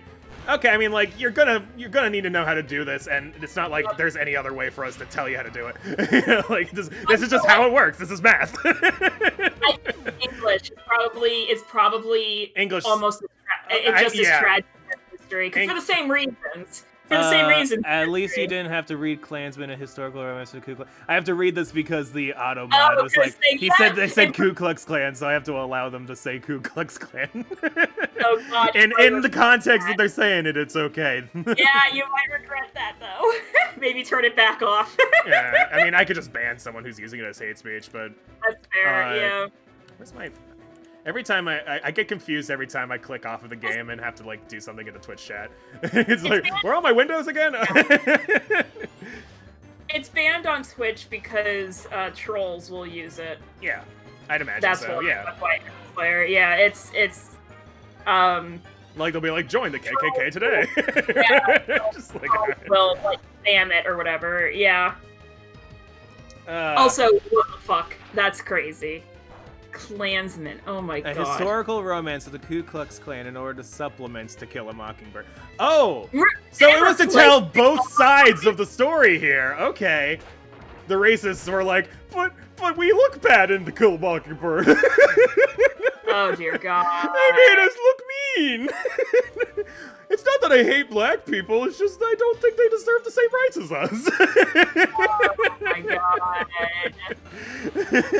God. See, it's moments like that where I realize how liberal of an area we grew up in. I know, it's like, it's crazy to me. Like, I never saw any of the other side until I went to college. Yeah, and then, like, my instinct was like, it's just some dumbass on the internet. And then, like, oh, no, there's a whole group of people who have very different beliefs than me. And also, no offense, the college you went to was also extremely liberal. Yes. So I remember, after the 2016 election, it was like a fucking war zone of sad people. Just like on the streets crying, and like the professors were all like, didn't know what to fucking do. Like they're all like, they're all really sad and like barely want to teach. All the students don't even want to fucking be there. I was already out of college when it happened, so. Yeah, and it was seriously like I walked into like the fucking like some third world country where people are starving to death. Like, everyone was so fucking scared, and like they're all they're going to fucking die. And you know what? To their credit, I mean, 4 years later, I thought they were overreacting, but in hindsight, it just kind of took longer than we expected. I don't think we expected a pandemic to happen. No. Yeah, no, but like also after the election, there's this one kid who was very open about his Trump supporting, and he basically got bullied off campus. So yes, he was a pretty liberal place. Yeah. It's very split here. I mean, like, because I hang out with primarily. I guess you like awkward liberal nerds. Yeah. Yeah. But then I go into like the local Walmart or whatever. You got like, a very different type of people there. Yeah. Do you ever? We like count whenever we go to the grocery store. We like count how many people are wearing masks on the way. Oh, look how many people forgot their masks in their car. Yeah. And you know, 7 to 8 months into this pandemic. Drive down. Oh, to be fair, I did almost forget my mask the other day because I never leave the house. Yeah, I know. I kind of get it, but like, here's the thing: when you're like, oh, I forgot my mask, I'll be right back to go to my car to get it. Exactly. Oh, I forgot. I guess I don't need it. What now? It's not like the coronavirus is just gonna be on your face, being like, "Oh, you forgot. I guess I won't spread." No, sorry about that, man. Yeah, I guess I'll just try to not be here anymore. Yeah, I guess I'll just go. It had been so long since I left the house that I walked out of the car and like had to take like a freaking turn. I like spun around and was like, "What?" To be fair, He was like, what? Yeah. I forgot my mask. I forgot the mask. I didn't want to kill anybody today, so... Yeah, you know. To be fair, Love of the Dragons does bring up, or Aeroslayer brings up a point about, people in Walmart are built differently. It's like, you know what? I wouldn't be surprised if, like, Walmart regulars just had, like, a different immune system. You know? Like, they've been exposed to so much. Oh my god.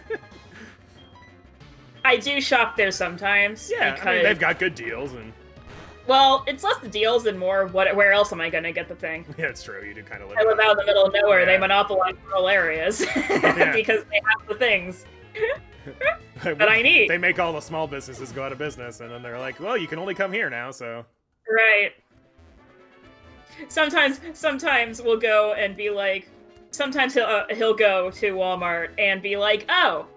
They're putting this price on, like, a dual pack or whatever. Okay, I'll keep that in mind. Oh, like he's taking notes. Yeah.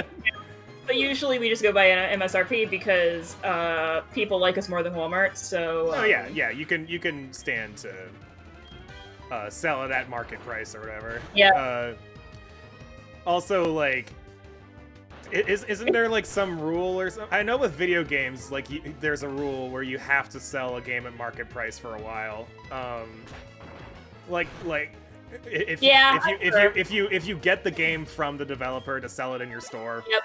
You have to sell it at the price the developer set it at or whatever. Yeah, I'm assuming that's why Nintendo games at GameStop are just stuck at $60, like, permanently. So your crazy dramatic dog just yeah.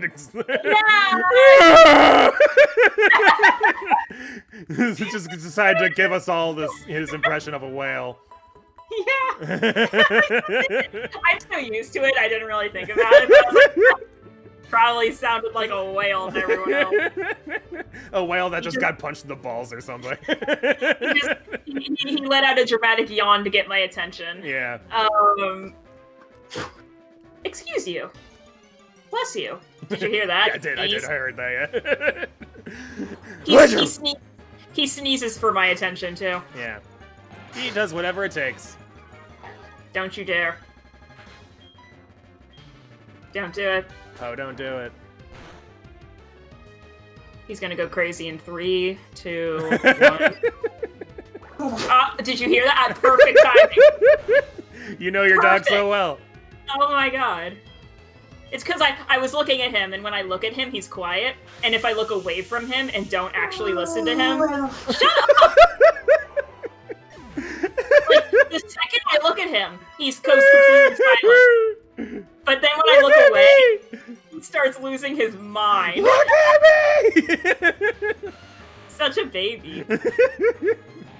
This is a dog, by the way, not a whale, just to emphasize. Yeah, you don't have a baby whale just hanging out in your fucking house. Honestly, Aeroslayer, that oh my dog emote is the perfect emote for Doggo. Honestly. Watch out, he's using spikes. Oh no. At a wild battle, whatever you're gonna do. I like how trying to get encounters like this, I'm just constantly hearing my character bump against the wall, like bump, bump, bump, bump. Yeah. Like, you okay, buddy? I always love that about grinding in Pokemon games. Bump, bump, like, bump, yeah, bump. you don't get that experience in the newer games. No. In Dying Animal. or orgasm. Yeah, you know, this Pokemon stream is just so orgasmic, you know? My favorite thing in older Pokemon games was grinding in, like, Rock Tunnel or something, where it's, like, completely just, ow. To know if you're at the end or not, you just have to bump into the wall. Bump, bump, bump. Alright, I'm gonna go take him outside. Okay, I'll be here, level grinding. It is already dark out. Like some kind of idiot.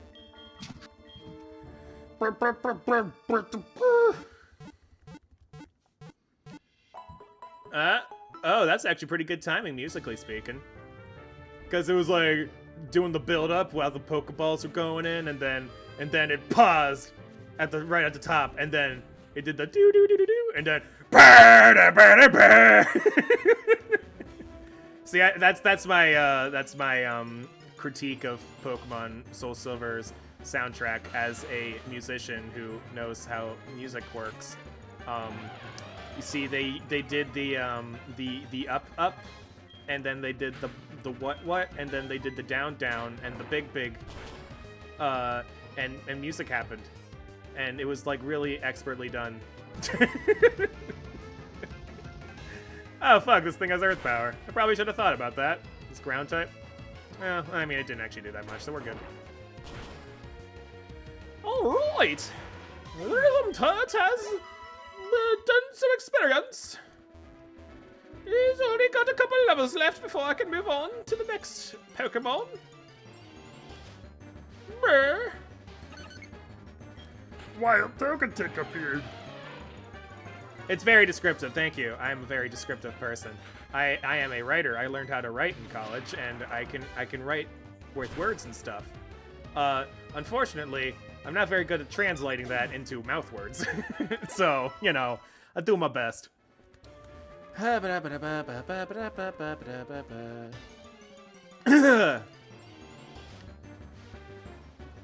I do appreciate that these ride-ons are here because they do give good EXP, so this is making life a lot easier for me. Bam! Ironhead, get fucked. Yay! And there's a rock slide, which doesn't matter because it won't do anything because I'm level 48. Great. Excellent. No more ride-on. Okay. Forget a move. What are we forgetting? Oh, Zap Cannon. I don't want to learn that. That sucks. Would you like to never hit anything? Learn Zap Cannon. Would you like to just stand there while your opponent beats you to death? Why don't you try using Zap Cannon? 50% accuracy is basically 0. Ironhead. Bam. Well, I remember back at way back in like the days of Gen 2, using Zap Cannon was actually kind of a reasonable strategy because there wasn't really any, like, there weren't really that many good moves. So like if you're playing Pokemon Stadium or something and you have a Pokemon with Zap Cannon, you're like, well, I guess I'll just, you know, use Zap Cannon and pray. It's better than anything else I could do.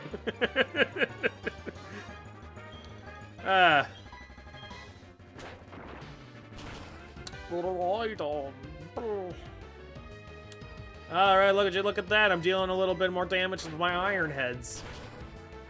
Got so much iron in my head. It's probably why I'm such an idiot. There's so much iron in my head. Just can't fucking deal. I'm like that guy with the bar that went through his head and was like still alive. It's fucking wild shit right there, dude. He would just walk around with like a fucking metal pipe in his brain. Because it was like too dangerous to just remove it, so it's just how it is. It's fucking cold. You sound cold. I hate it. He decided to just take his fucking time outside. Of course he did. He was like acting like he was about to pee his fucking pants. You know, dogs that have pants. Yeah, his doggy pants, His doggy pants. Yeah. And he's like, yay, we're going outside. I take him outside, and then he just stands there and sniffs the air for like 2 full minutes. And I'm like, are you fucking kidding me? Why were you acting like you were about to piss? Why is my toilet so cold? It's windy. Whenever it's windy, he has to sniff the wind, and I'm just like, well, yeah, there's so much smellage in the wind. Yeah, exactly. Yeah. He just gets so distracted so easily. Oh, God.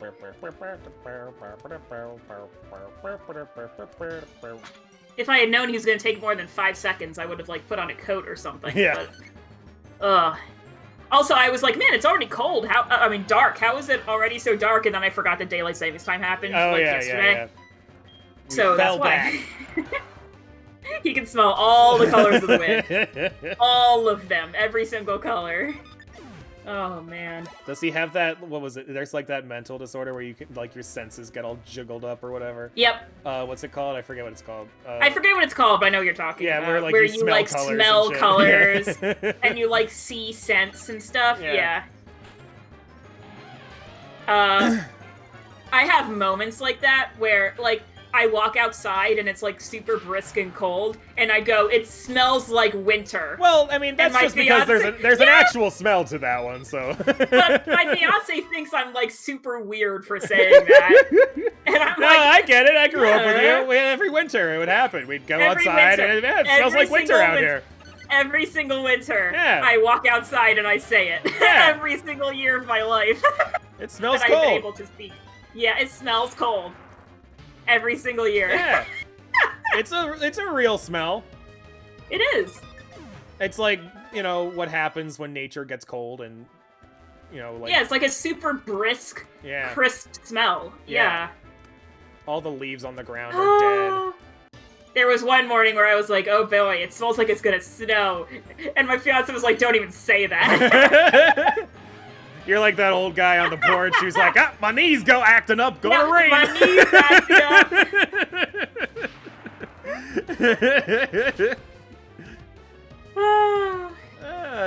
There's a few things in life that are as satisfying as watching a level 49 turn to a level 50.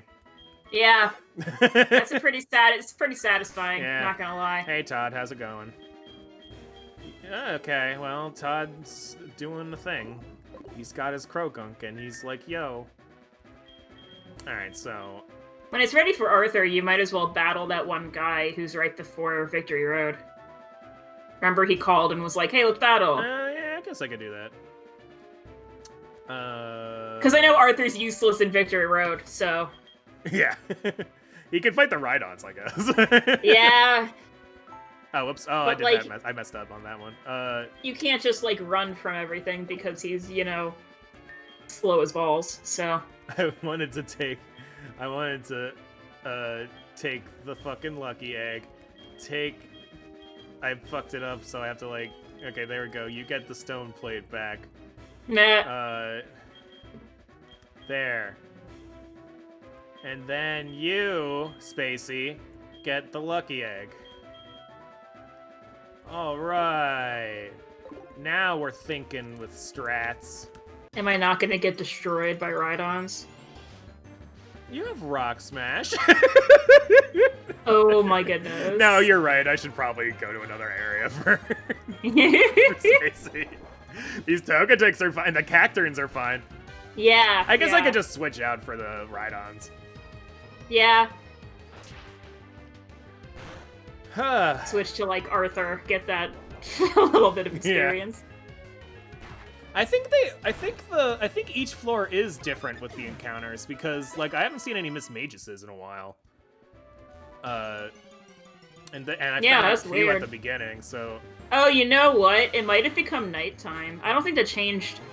No, wait, I don't think there's any differences. I mean, my computer changes the time automatically, so... Yeah. I don't think that would be it. Oh, yeah, because it went back an hour. Never mind. Yeah, that would be kind of weird. Oh, God, there's sand in my eyes. Fuck.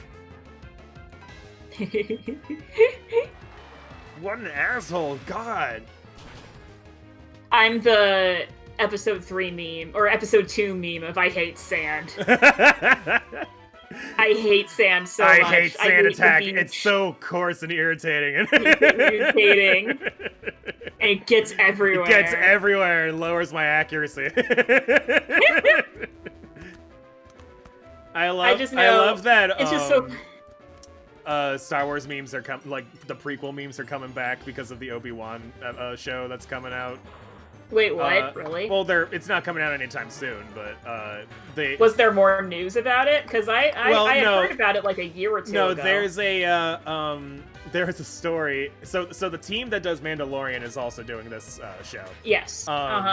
And there was a story that came out somewhat recently where Ewan McGregor shows up on set and they like lead him into this like back room, and in the room is his old like Obi-Wan outfit, and he's just like, oh my god, this is like so magical. Yeah, dude, I love Ewan McGregor though. Yeah, he was so like happy to be back. He's like, oh good, I can be Obi-Wan again. This is great. Yeah. He played Obi-Wan so well. Yes. Like, he was probably Obi-Wan, the epitome of the prequels. I love Obi-Wan in the prequels. He's probably the best character. He's the best character. I fucking love his, like, just constant sass. Yeah. And just, like, belittling everyone around him. Yeah. I don't know if it was, I don't know what it was, but, like, Ewan McGregor was, like, made for that fucking role somehow. It was kind of fantastic. You did a really good job. Yeah, it's one of those things where, like, the writing of the prequels was, you know, lackluster. As one would say, yes. And, you know, Hayden Christensen was kind of like, you know, he wasn't bad. He wasn't like, you know, a fantastic actor when it came to the, you know, the writing of Anakin. Let's just say that. It was kind of like how people were like, wow, what's his name? Robert Pattinson he was such a bad actor because of his role as Edward. He just had really shitty direction. It's because he had shitty direction from a shitty movie. If you listen to all the behind the scenes stuff with the Twilight trilogy or whatever, like basically every actor on set was like, I had no idea what the fuck I was doing the whole time. And you can tell, like, especially with what's her face, the main actress, Kristen Stewart. Yeah, like she had. I think she's improved. Oh, she's actually a good actress, which is fun because it's just you can tell that the direction was awful in the Twilight trilogy. It was just like the director is just like, no one fucking cares. It's Twilight. Just do your fucking lines. Sell. It's Twilight. There's 3 hot people as the leads. Like, come on now. We got hot people, and then everyone else is hot too. Let's just put as many hot people as possible into this movie, and people will just watch it. And they did. Little. Seaman. Oh man. Because another movie that I really like. Who's in Little Italy? I'm assuming Ewan McGregor. But I also liked him in Big Fish, which I think was around the same time as the prequels. I'm forgetting to watch I have Big Fish. I just haven't watched it. Yeah, because I got Big Fish, and I'm pretty sure it's still in your. Yeah. Still in the house. I keep forgetting to watch it. It is such a ridiculous movie. And I remember I only watched it because it was one of our books in English class. We didn't read the whole book. It was our senior year, so we were kind of reading like portions of several books just to learn. Like, I can't remember what we were learning. But senior year English class was basically college prep class. Yeah. Second semester. Hayden Christensen. Oh, okay. No, see, I was trying to be nice to Hayden Christensen. Well, but I don't know anything about Hayden Christensen, honestly. Outside of he played Anakin. Yes, I know that much. He played the lead in Jumper. Do you remember that? Did you ever watch Jumper? I remember when it came out, but I never watched it. I remember thinking it was kind of a cool concept. Yeah. I watched it because Hayden Christensen was the lead. Oh, all right. Literally it. I don't even know why that. Hey, look, Anakin's in this. Anakin's in it, yeah.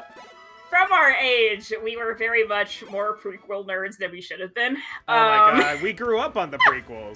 But we grew up on the prequels. Well, here's the thing. At the end of the day, as dumb as the prequels are, they're fun. They're very fun. They're really well choreographed.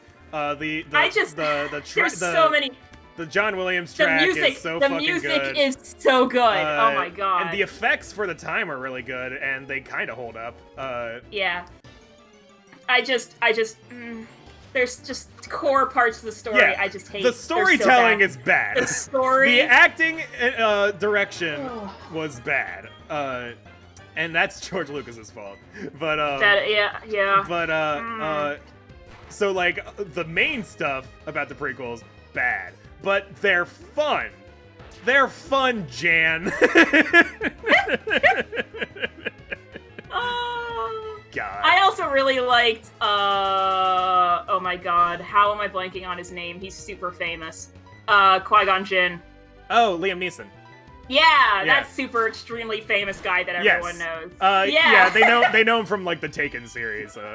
Yeah, as the guy who the guy who has a particular set of skills. Or I was so sad when they had Qui-Gon for the entire first episode and then they killed him, and I was like, no, Qui-Gon was awesome. The best. Qui-Gon was the best in the first movie. Oh, I love. And then Obi-Wan, and then Obi-Wan kind of took over his role. In the second movie. Whole sass thing. Yeah. Well, he learned it from the best. He learned it from Qui-Gon. Yeah. Qui-Gon was pretty sassy. Yeah. He was also. I remember because when we were really into Star Wars. Yeah. We got like books and shit. Oh yes, like the backstory and shit. Like and the backstory and shit. And that's stuff. That's when you learn that Qui-Gon was extremely sufficient.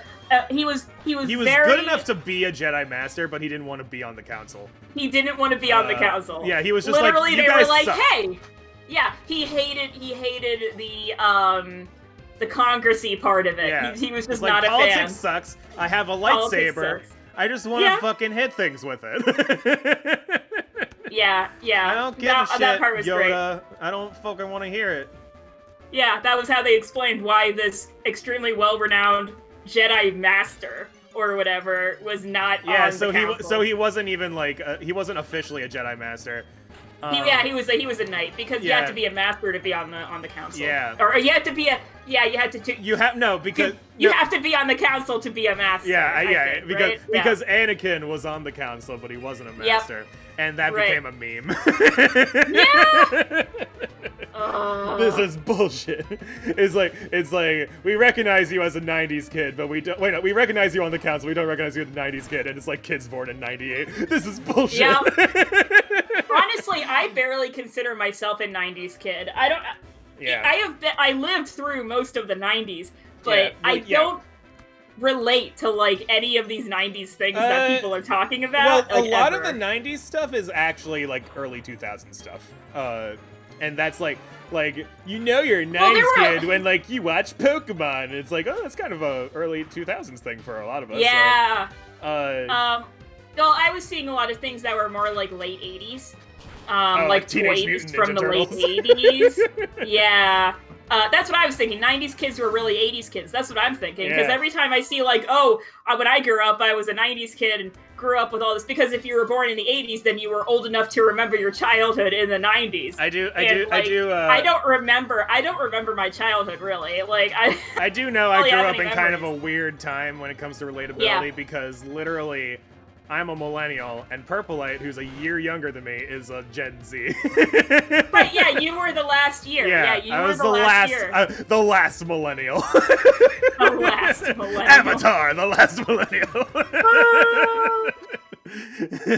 Speaking 90s kids are kids who won't shut the hell up about being a 90s kid. Yeah, correct. That's true. Yeah. That's very true. Sometimes there are like a few things that I relate to as a 90s kid, which is I vaguely remember the era when Pokemon first got localized to America, and everything was Pokemon. Mac and cheese was Pokemon. Yes. Spaghetti was Pokemon. Fucking anything was Pokemon. Oh Every box, there was cereal that was Pokemon. Like, it was insane. There was Pokemon McDonald's everything. McDonald's toys. Like, everything was Pokemon. Every single thing. Speaking of McDonald's. But that was very briefed by memory. This is going to be kind of a weird segue, but speaking of McDonald's, I had a really weird dream last night. Where all right, let's do this. And like normally I don't like talking about dreams, but like I brought it up with McDonald's, and it's just like, you know what, this reminds me of this absurd fucking story. Where McDonald's had taken over the world. I love this already. And like they were basically like killing anyone who like talked about any other brand. Oh my god! So if you said like Burger King, you died. Yeah, you would get like fucking executed. And I woke up and I was like, was this a premonition or? Oh dear God! Because I had kids. I was old enough to have kids in this dream, so it might have just been the future. True.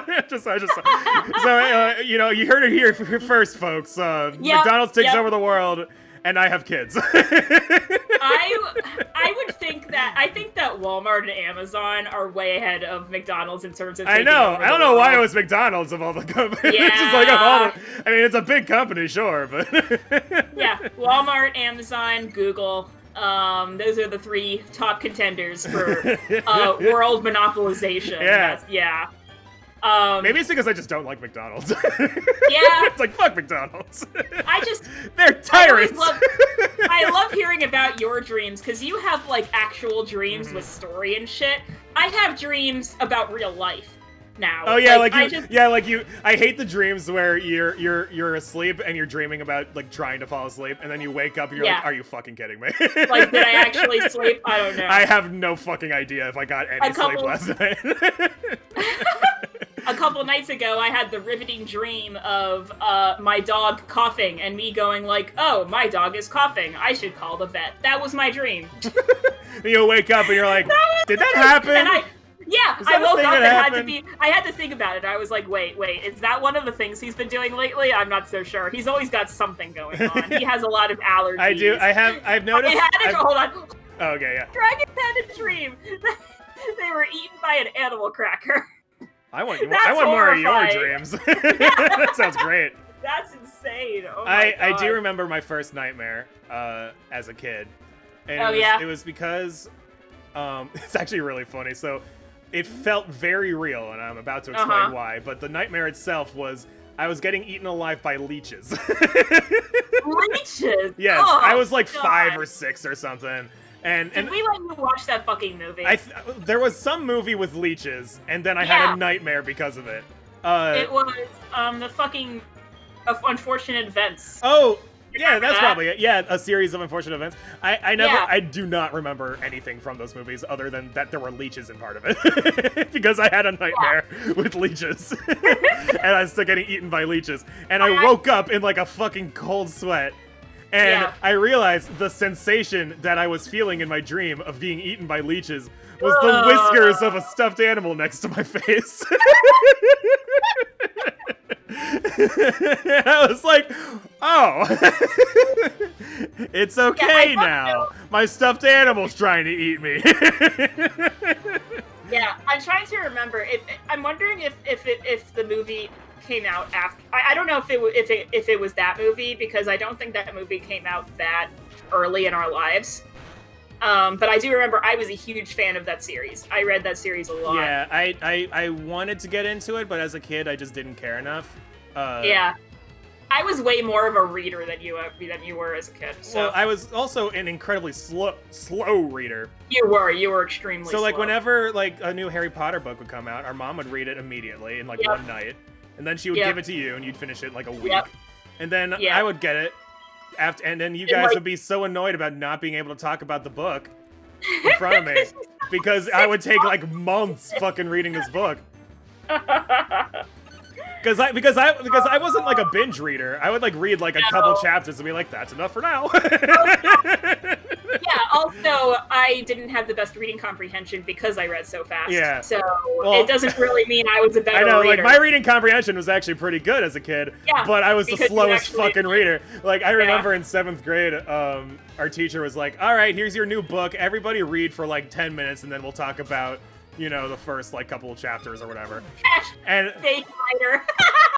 And then like I read along with all the other kids, and then after like the whatever amount of time it was, the teacher was like, all right, so what page did everyone get to? And there's kids like, oh, I got to like page 40, I got to page like 37 or whatever, and I'm like, I got to page 7. I know everything about those 7 pages. I do. I paid attention to those 7 pages. Yeah, and now I'm actually a fast reader. I'm faster than most people actually at reading now. Makes sense. You have had to do a lot of editing and reading. Well, that's the thing. Like at my internships, that's when I learned I was a fast reader. Is because like I almost immediately like made a name for myself as an intern in both of my internships as the guy who would do the coverage really fast. Because I'd read through a whole script and give my thoughts on said script in like 3 hours. Yep. So I would get like two a day were completed as long as I didn't have other intern duties to do. Right. I have gotten much slower. Not slow.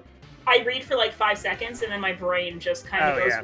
Well, it's harder for me to read for fun these days, because like my brain is just like, oh, don't you remember? You're an idiot now. This hurts your brain now. Yeah, you play video games instead. That's what you do now. I consume stories through video games and comics. Well, the thing is, I've after 4 years of film school and a couple of internships of scripts and stuff, and like trying to do my own thing and streaming and stuff, like I've become such a like visual storyteller that like just reading with no like sound or visuals or anything, like it isn't as engaging as like a movie or a video game or something. So like it's just harder. It's harder to pay attention. It's not that I can't do it though. If I wanted to read, I could. I would just prefer playing a game or watching a movie or a TV show or. Right. Sorry, my dog is being dramatic again. You know what else is being dramatic? This fucking Lickitung. It keeps fucking using dive, so I use fly, and then I missed with fly, and it used dive again. Oh, no. It's just like, just fucking die. See, the funny thing about writing is I used to want to be a writer. Then I realized, you wanted to be a writer a lot more than I did growing up. Yeah. And then we swapped at some point. The description, I am so bad with like vocabulary for description. I've gotten better at description, but it's still a weak point for me. But the reason I'm better at it is actually because of Pathfinder. Because as the DM, you kind of have to describe stuff. Because if you miss a detail and then your players, get hit by a trap or whatever, they get mad at you because you didn't mention that thing that they should have seen or whatever. So like you have to be kind of descriptive in order to be a good DM. So it's actually kind of spilled into my writing a bit. Yep. Yeah. I do weird scripts because of comics. Comic descriptions are much like weirder. Like yeah, for sure.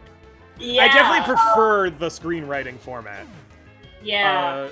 I do, like, after I learned the screenwriting format, like, in college, I was like, oh, this is so much better. Mm-hmm. Unfortunately, it's only intended to be used to make a movie. You can't just, like, release a book as a script. Nope. You can't just do that. Well, I mean, isn't that what they did with, like, Cursed Child or whatever that awful Harry Potter thing was? I think they also made a play. It was a play first, and then they released the play in a book. They released the what's it called? It's a stage play? No. The screenplay? No, it's not a screenplay because there's no screen. It's what's it called? I don't know anything about plays. Like play script or stage script or something like that. I don't know. I mean, I've never written for a play, so I don't know. It's similar. There are differences. Yep. The script. Like Fun fact: the script for a play is called a book. Okay.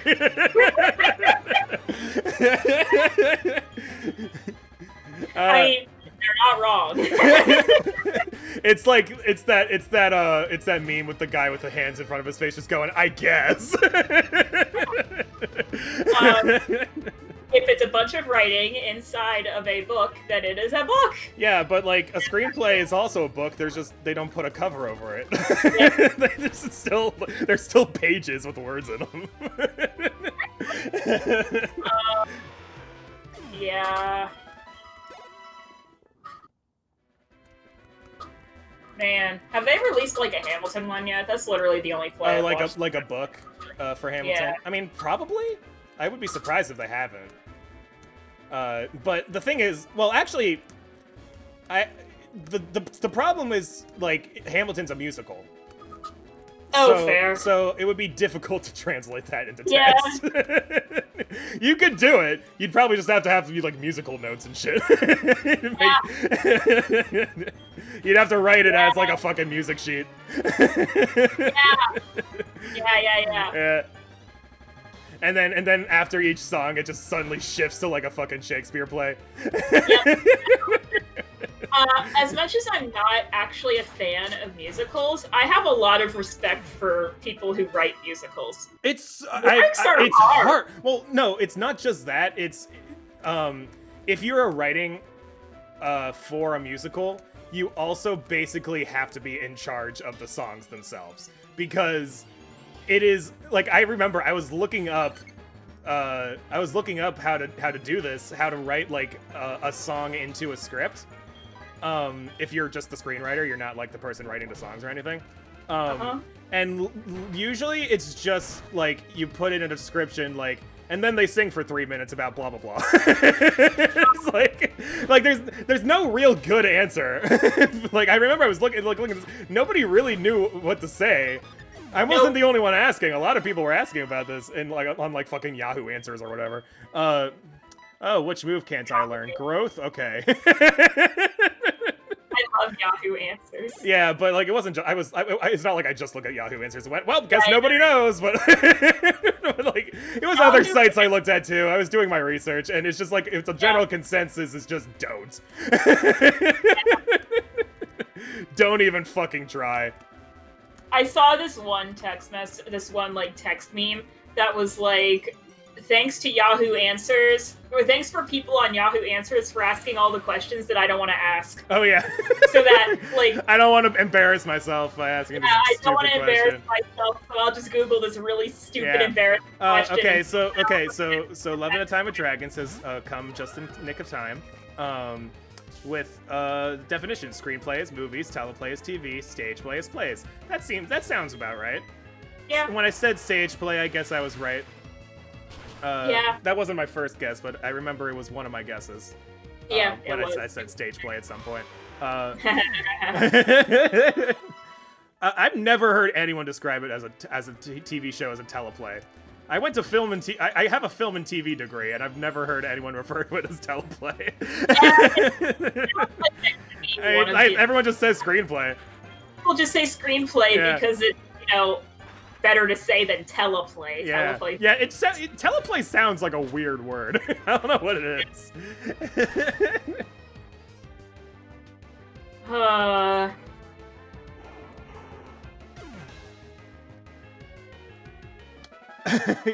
Buying me as a favor major? That might be a typo. I don't know what that means. My degree says as a favor major. Yeah, my degree says my name, and then Boston University, and then Bachelor's of Science for some reason. Film and TV as film/TV is what it says on the piece of paper. Is it just film/TV, or is there something after that? No, it's just film/TV is the degree. And then it's all in the College of Communications, and also I have a minor in philosophy. That part's so important. Yeah, that part, it's on the paper. It's on the piece of paper. The piece of paper I paid hundreds of thousands of dollars for. Yeah. I've been cracking up at Dumbing of Age because they introduced Booster. Oh, I love Booster. He's great. Or they're great, sorry. They're great, yeah. And, they're a psychology major. Oh, yeah. And it comes across so clearly, and I'm like, the funniest thing about it is that... Did you see the one today? Yes. Where the RA is like, who wants to psychoanalyze me today? And, and the fucking psychologist room is like, I mean, if you want. I just love the comments on the one where they do say that they're a psychology major. A couple of people had guessed because they were like psychoanalyzing people. Yeah. Oh, I love reading the comments whenever anything happens in that comic because everyone in the comments is like, well, this means this, well, this means this, and they're all like, they're like the crazy guy with the strings on the billboard or whatever. It's so funny. But there was the one where they say that they are a psych major. It was so hysterical. As a psych major, I was reading these, and there were people like, oh, cool, a psych major. I can't wait to see what comes out. And then the other half was like, oh, psych majors. Ew, fucking psych majors think they know shit. You take some psychology classes. Suddenly you think you understand me, Mom. Freshman psychology majors are actually the worst. Oh yeah, because they think they know how to manipulate people all of a sudden. They learn Pavlov and they start trying to classic condition their roommate. They're trying to get their roommate to fucking take out the goddamn trash every once in a while. Yeah, I just I've forgotten everything I learned in psychology in college, so... I mean, I forgot everything I learned in my philosophy classes, so... Yeah. Other than that, Socrates was an asshole. But, it's so funny, because I totally understand the sentiment of, psych majors. I know. I understand the sentiment of philosophy majors. Yeah. Oh my god, people who, take philosophy and, learn philosophy... What a bunch of fucking pretentious motherfuckers. Holy asshole. Shit. I mean, yeah, I'm marrying one, so... I forgot he double majored. Yep. Yeah. Yep. Oh, it comes out in his fucking speech sometimes, that's for sure. He just starts using these weirdly eloquent words. Well, less that and more just... The thing about... I didn't really retain much actual knowledge from the actual philosophy content, but I did become much better at arguing with people, and I became a lot more semantic because it's true. The reason I took philosophy was because I wanted it the theory was that it would help me with my writing. Because, developing characters with different philosophies and having them, debate with one another realistically is a good thing. Being able to actually portray that well. But what really happened was just... I learned a lot of fancy words, which did still help my writing, because now I know, specifically how word choice works. Growing up, all I remember about word choice is that every time an English teacher asked me, what they did, I would just be like, they chose words. They used word choice. They used that word. And English teachers always be like, very good. They did choose this word for this reason or whatever. And they said hamburger because it's a hamburger. But and then I took some philosophy classes to realize, word choice actually does matter, significantly in writing. If you, saying blue instead of indigo or whatever matters. It's just the thing, it's oh. That is precisely why I'm not a writer. I know, the language you use, the words that you use portray a different fucking context. And that is not something I understood at all until I went to college. I was just Sorry, speaking of writing, I just realized it's November now. Yes, so... our mother is doing NaNoWriMo this year. Oh, good. Yeah. Please. Oh my god, make her do it. Yes, she said she's doing it. Yeah. And I decided not to, because I would rather not kill myself, so... you also would be more for the April months they have as a screenplay. Yes, I do know that. I have heard about that one, but also just I mean, I could do NaNoWriMo, but I'd rather just pace myself. And a lot of professional writers don't do NaNoWriMo because on an average day for a professional writer, they're writing less than 1,600 words. But then they also have to edit, and they have to do all this other stuff, and they're not just releasing their fucking 1 month fucking book into the world. Unless you're Stephen King, and then you release Cujo after a weekend. But a weekend just hyped on cocaine. Was it really a weekend? I believe his first draft was written in a weekend, and it was because he was fucking loaded with cocaine. And then, at the end of his trip, he had a draft of Cujo.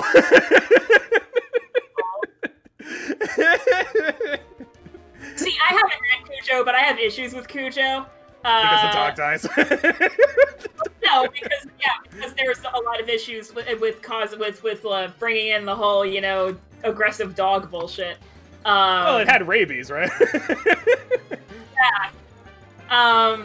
But no, ClearPearl is definitely not a professional writer. I'm not. I want to be eventually, maybe. What? But I learned how to write in college. I have a degree. I focused on screenwriting. It says film and TV, but I took screenwriting classes. Yes, anyone who listens to me talk is like, what the fuck, you write? Do you write like an idiot too, or? Honestly, though, I sound so much smarter on a piece of paper than I do in real life.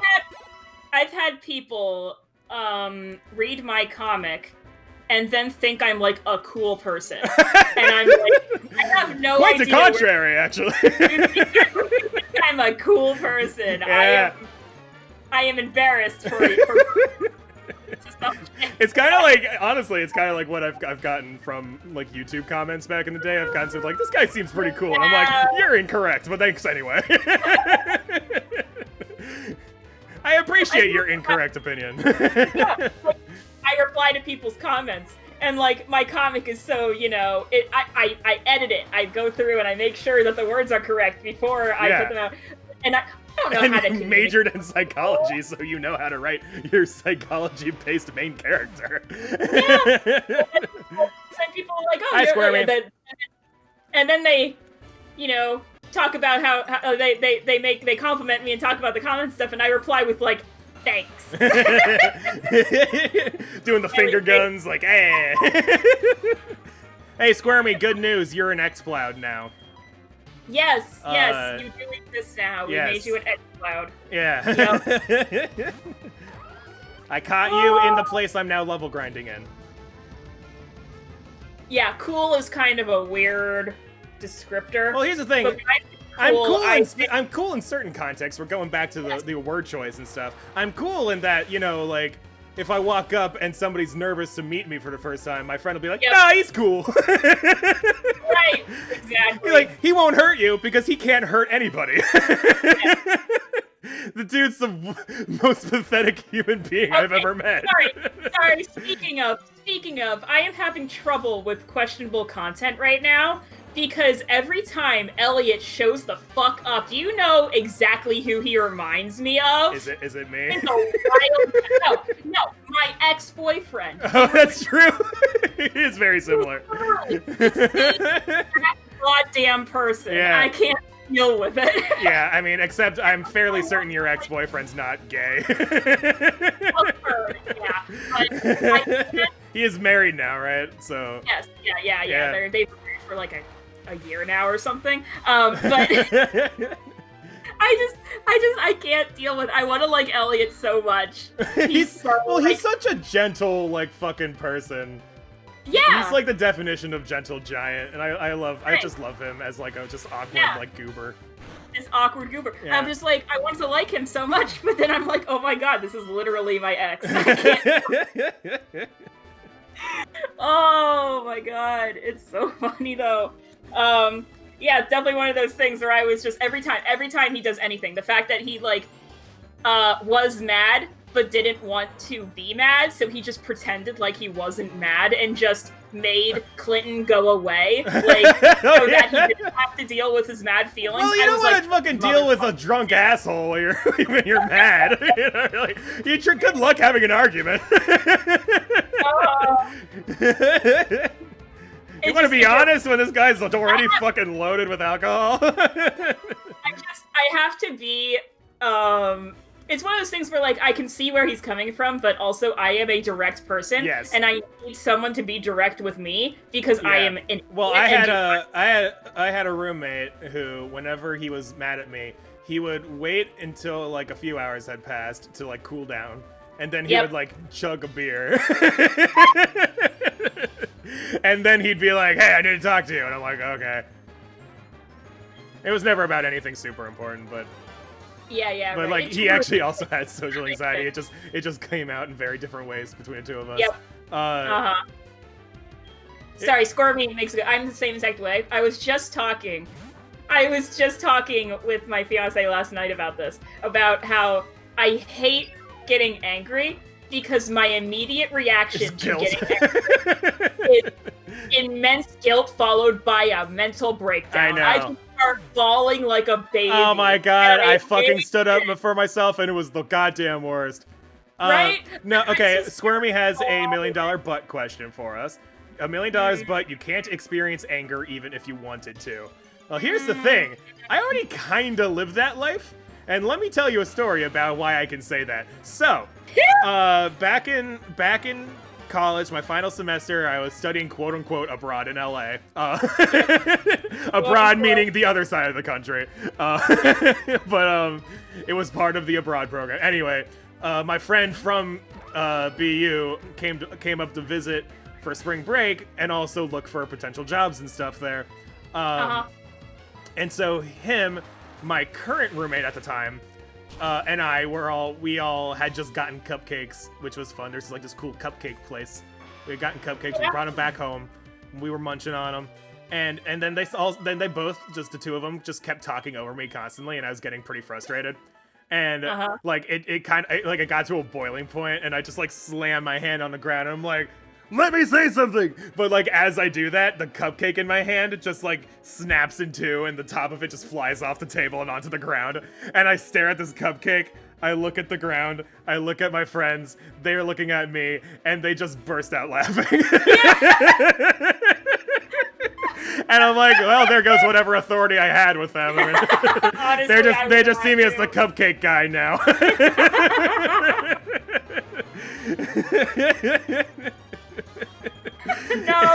It's like, my friends at home take me seriously when I'm frustrated, but it's true. These guys see cupcake decapitation.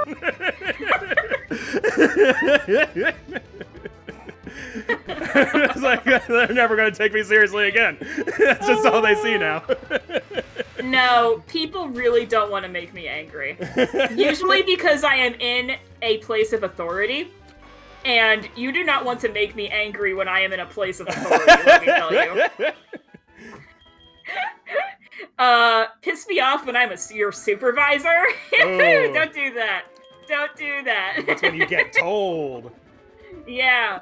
But it's also funny now because I am an owner, but I'm not like what people think of when they think of the owner. I'm just kind of there sometimes. Yeah, you do like the background stuff. I stay behind. I'm the background. I do the background stuff. But what's funny is everyone there is scared of me. Yeah, because you don't talk to them.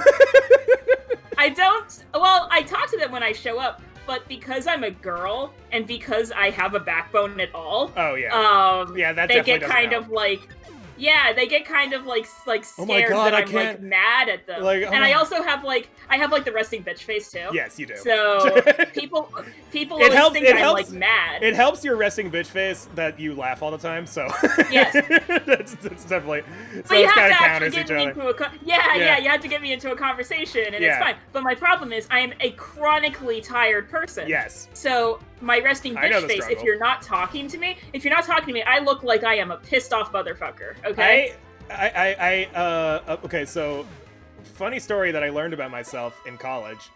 Yeah. I look smarter before I open my mouth. Yeah. Because like I was taking this one philosophy class. You already know about this, but I was taking this one philosophy class, and it was a mix of underclassmen and graduate students. And the graduate students had extra work, but we were all talking about the same topic, basically. And so the whole class, like the whole semester goes by, and I don't talk, like, at all, because I have no idea what the fuck is going on the whole time, because I'm a moron. Oh, yeah. And we're talking about this really, like, convoluted, complicated fucking book the whole semester. Same book. Just, it's, like, not even a big book, and we're talking, and, like, we're, like, dissecting, like, every little bit of this book. Yeah. And I have no fucking clue what's going on the entire time. Yeah.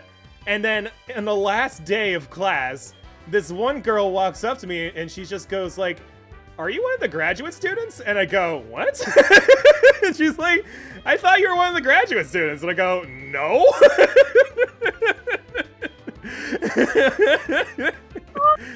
I love it. It was very funny. Like, I had no idea that I was like presenting myself as like a smart person by just closing my mouth.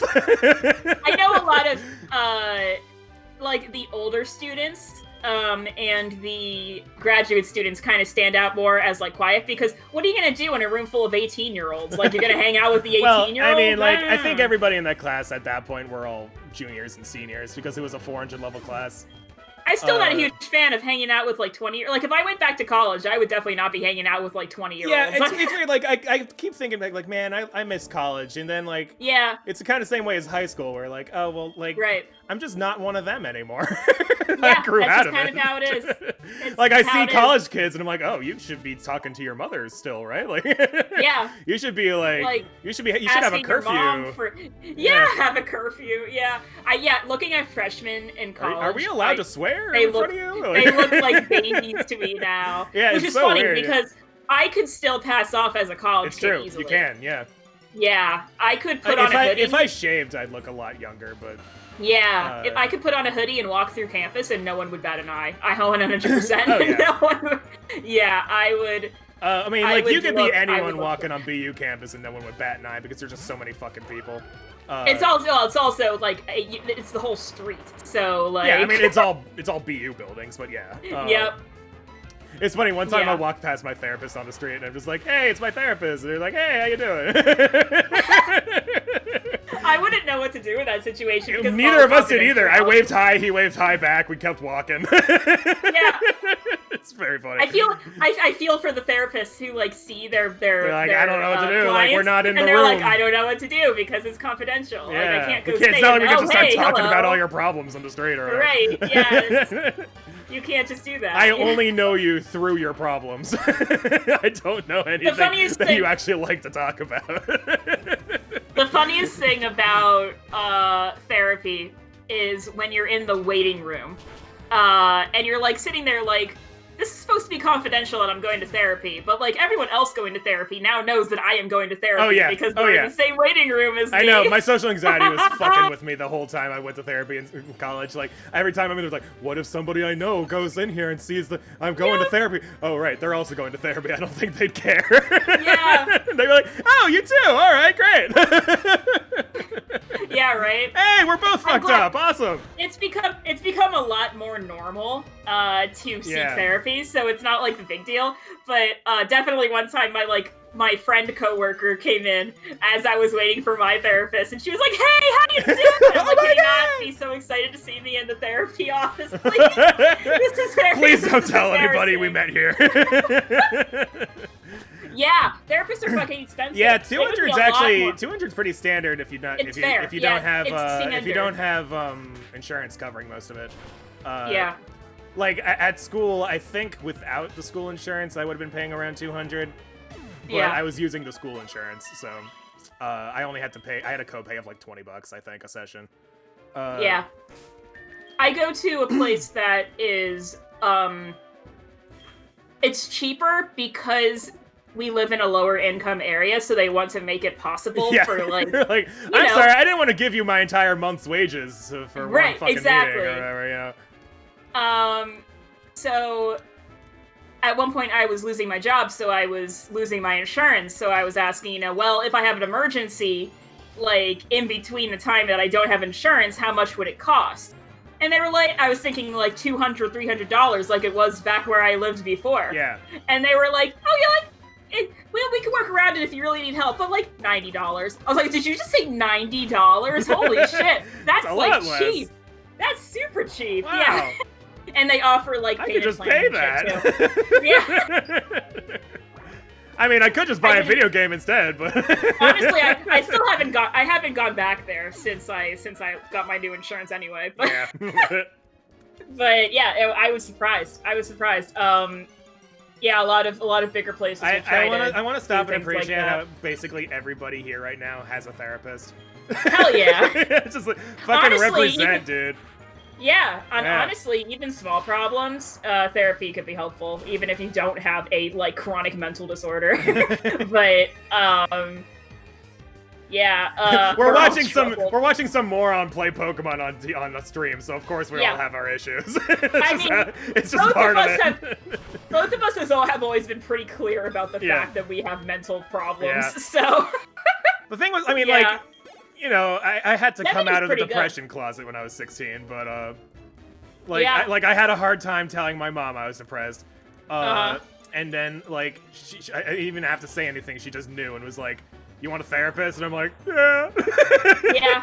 And then I started seeing the therapist, and pretty soon after that, I was just like, yo, guess what? I got a therapist. Look at me, I'm Look at me, I'm troubled.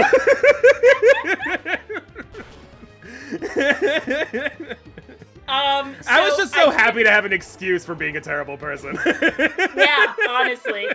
Yeah, it took me until I was about 16 to like realize that what I had was actually depression. Yeah, I thought I was just an idiot or a loser. Yeah, or just like when you're a teenager. Like... Yeah, when you're a teenager, you just kind of act like a teenager. And you just kind of go, yeah, you know, we're teenagers. We're just stupid. Yeah, it's fine. I just like, I mean, like people had to, like I had to like go on, like I wasn't even on, it was just people talking about mental illness over time online. Yep. And then, you know, around 16, a bunch of things clicked together in my brain and went, maybe I have that. Yeah. That sounds very similar to what I have. This is my life. Yeah. Maybe I have depression and anxiety. Although it was funny, actually. I didn't know about the social anxiety until a couple years later.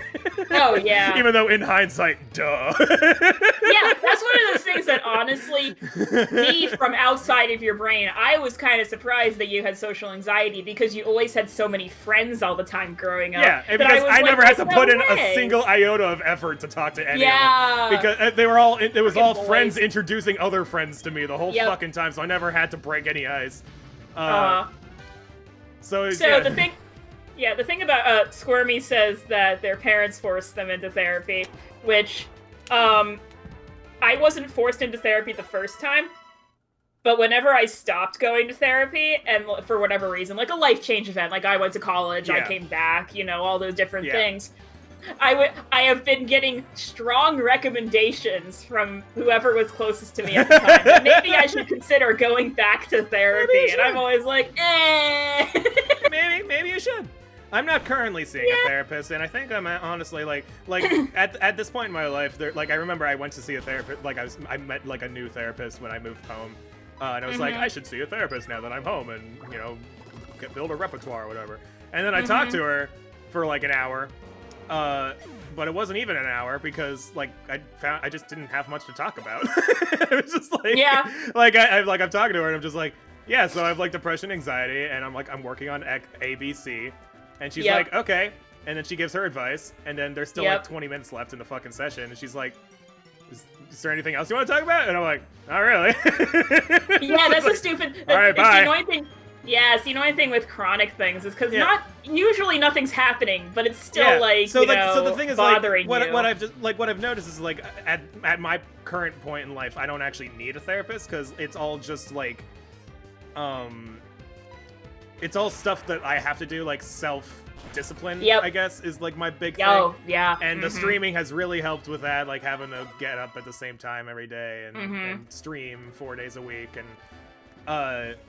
and like I've improved a bit, and it's just like at my current point, I don't need to like explain my thought process to another human being every week, you know? Like, yeah, that's why I kind of stopped going, which is because I was just I would go back every week, and I would say the same thing. Yeah. They'd be like, hey, did you do the things that I told you to do? No. And I'd go, no.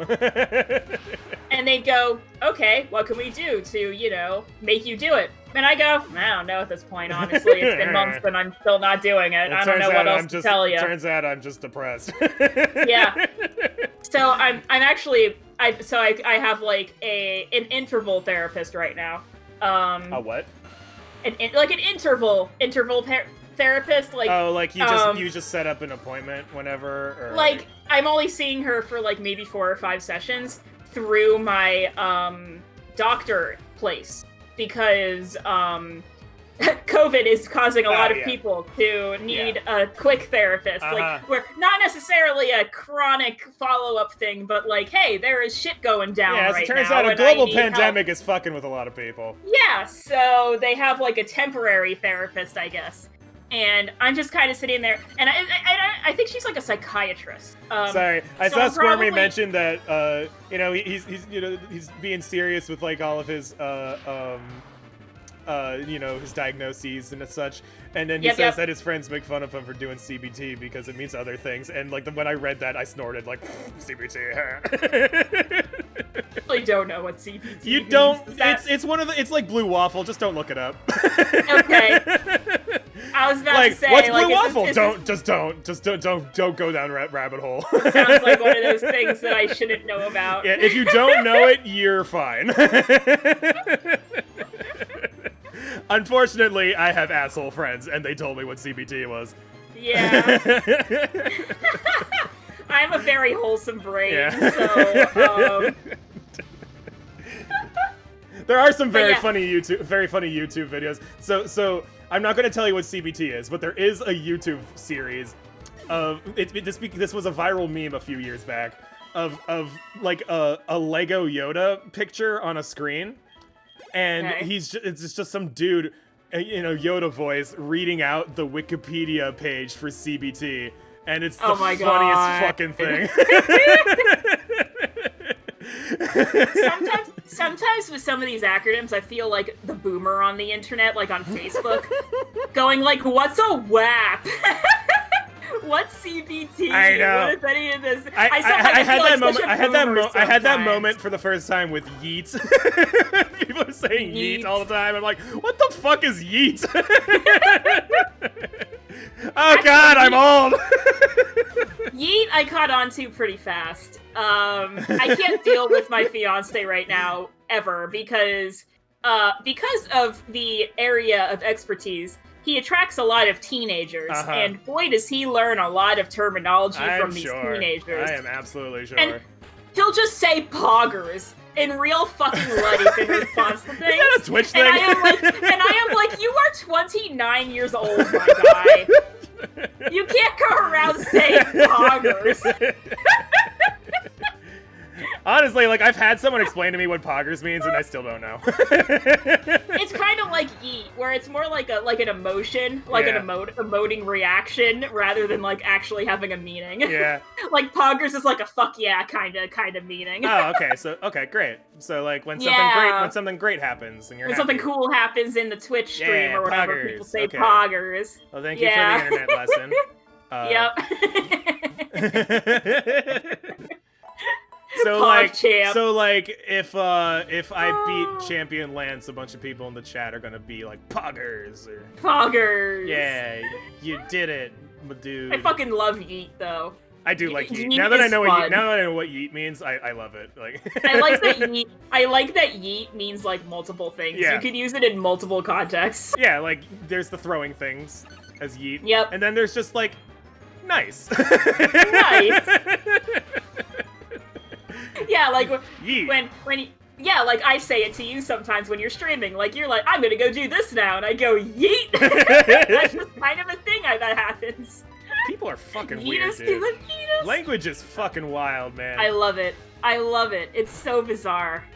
We just do whatever the fuck we want. I should have like majored in like linguistics or some shit. That sounds hard. I barely know how to speak English, let alone learning like how I just like since work. graduating college, I've just become more and more interested in just like variations in language, and it's so like fascinating to me now. It is.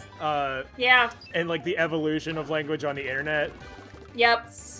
Periods are like angry now. Yeah. It's just crazy. Like if you, exactly. Like we need emoticons on the internet. When the fuck did this Lickitung get bug buzz? I've killed like 20 of them. Well, it did like nothing, so yeah. Like, what the fuck? But, yeah, like if you end a sentence in a period when you're chatting with someone, it means that they're serious. Yeah. Yeetus to the fetus, oof. I remember. Do you remember that old Tumblr post about Harry Potter where they're talking about like there must have been so many teen pregnancies because they didn't have like birth control classes or anything, or like sex ed. Oh my god. And then somebody's like, well, they probably just used magic to fucking like delete the baby. And then somebody replied with fetus deletus. Oh my god, dude. That's horrifying.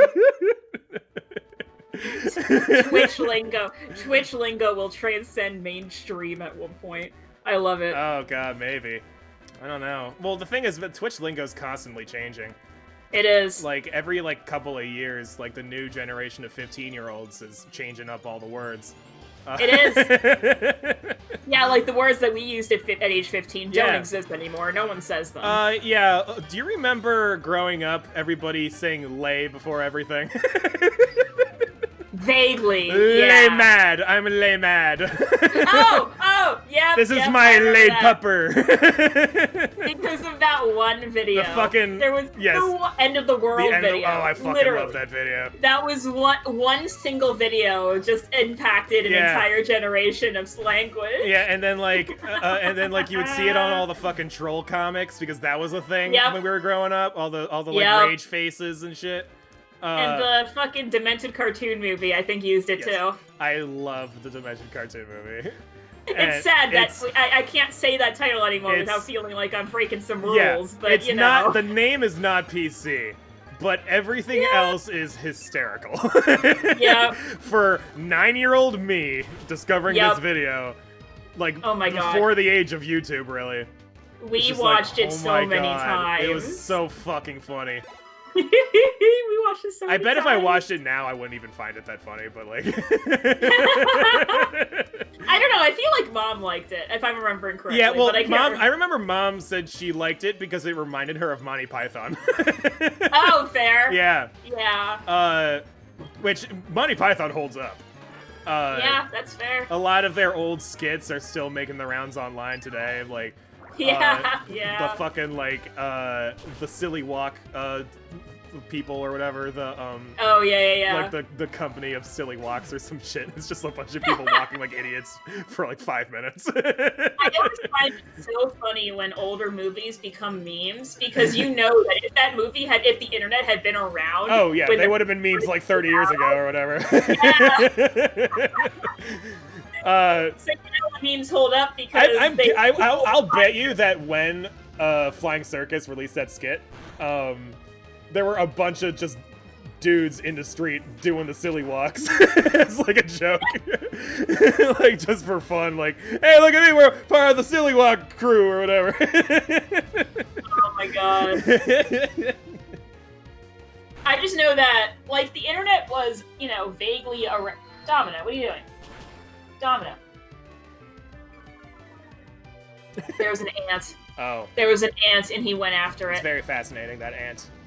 Yeah. He goes after bugs a lot. He's a bug hunter. The only thing that might not fight back. Right, yeah. But I know that Mean Girls was just a meme central. Oh, yeah. It's weird. I remember I watched Mean Girls in high school, and I thought it was very funny. And then I watched it again when I was like 23, 24, something like that. Yeah. And all of a sudden, it was like not that good anymore. Really? like I remember like we're quoting all these memes. Like, hey, remember that scene? It's so fucking funny, right? And then like I watched the full movie again. I'm like, this actually isn't that good. I don't think I want Leaf Storm. I do still think some of the meme moments. Well, the memes are funny.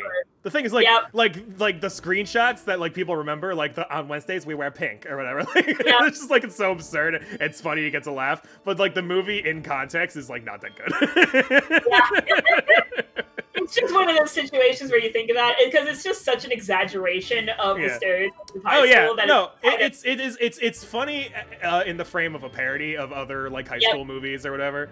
But it's kind of like GTA being a parody of like cop games or like gangster movies and stuff. Like, right. Like the parody part doesn't really matter much. It's just like that's not what people are watching it for. Like, it is a parody, but nobody cares about the parody part.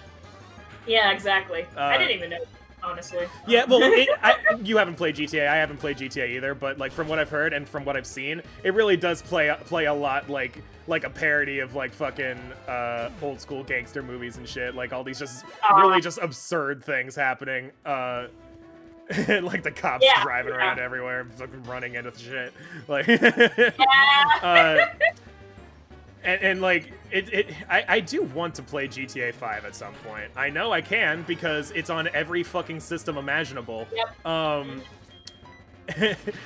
I heard somebody say this the other day, and I was like, oh my god, that's true. That was my reaction. What they said was, the PlayStation 2 had 3 GTA games. GTA 5 had 3 PlayStations. Honestly, it's on the PS3, the PS4, and it's gonna be on PS5. Like, just make a new one. Just make 6 already. God damn. We've been waiting longer for this than Elder Scrolls 6. And they at least announced Elder Scrolls 6. You know they only announced Elder Scrolls 6 is because they didn't have anything else to say. Oh yeah, it was so fucking, like, at E3, they're like, hey, look at all this, we got, like, I don't know, fucking Fallout 76 that nobody likes, but here's some extra content for it, and like, I don't know, there's this other thing we're working on, but please don't leave, we still have a few minutes, we're making Elder Scrolls 6! Oh, okay, I mean, like, great, you're making Elder Scrolls 6, do you know anything about it? Can you tell us anything about it? No! Well, I mean, I feel like it's been a few years since they announced it. Yeah, and they haven't fucking said anything about it yet. And it's like, we know you're working on Elder Scrolls 6. You'd have to be absolute idiots to not be working on Elder Scrolls 6. Yeah. Of course you're working on Elder Scrolls 6. We already knew that. But Elder Scrolls 6, this 10-second video we released, now we know that there's mountains in it. Yeah, right. And there's a sky.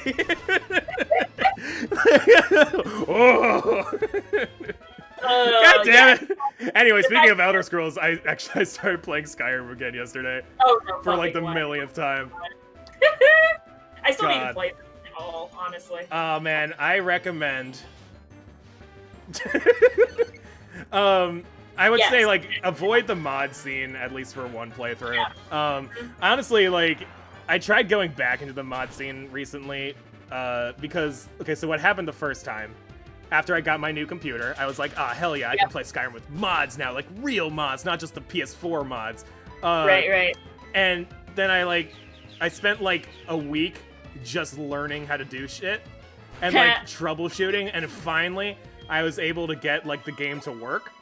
Yep. And then I enter this after a few hours of playing and enjoying myself, I enter like a main story area that I have to go to like play the game.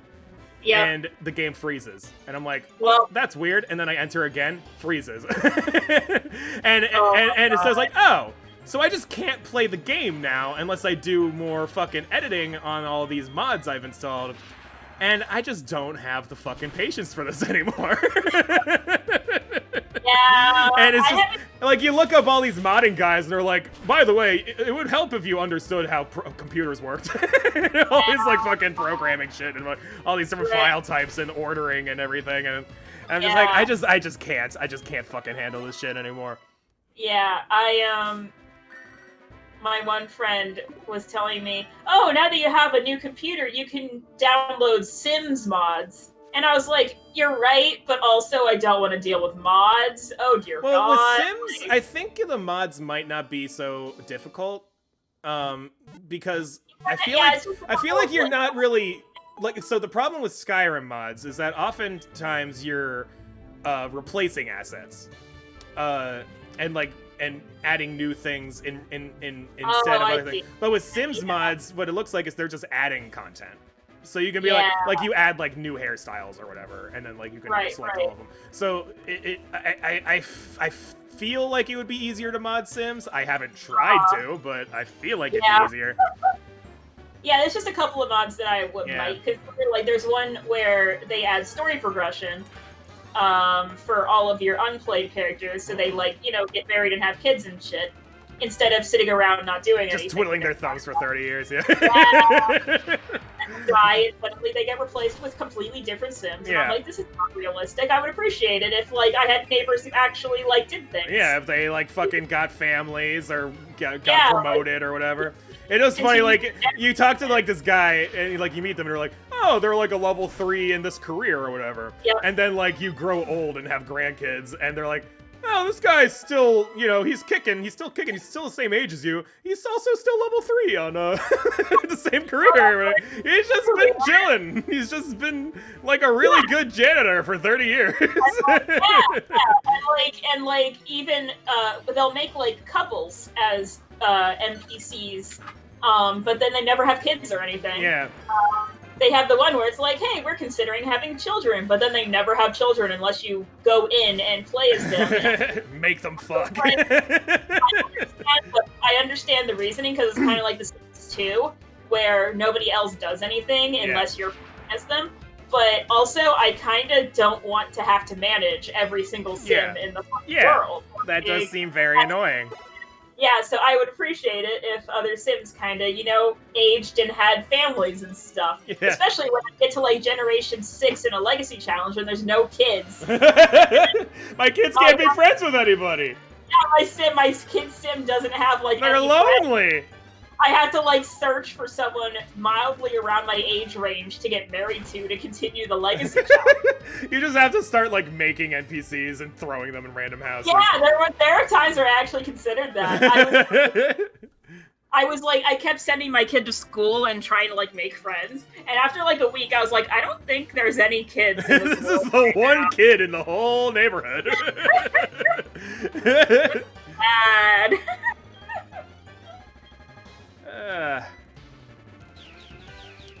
But usually when they reach young adult, you can start hunting for, like, NPCs, like, you know, the maids and the the people who work at places, and, like, where they just kind of create a random ass I remember, I think it was Sims 3, it was, like, one of the first characters I had made, back when I guess high school, maybe middle school, I don't remember, but, I made, like, a self-insert sim.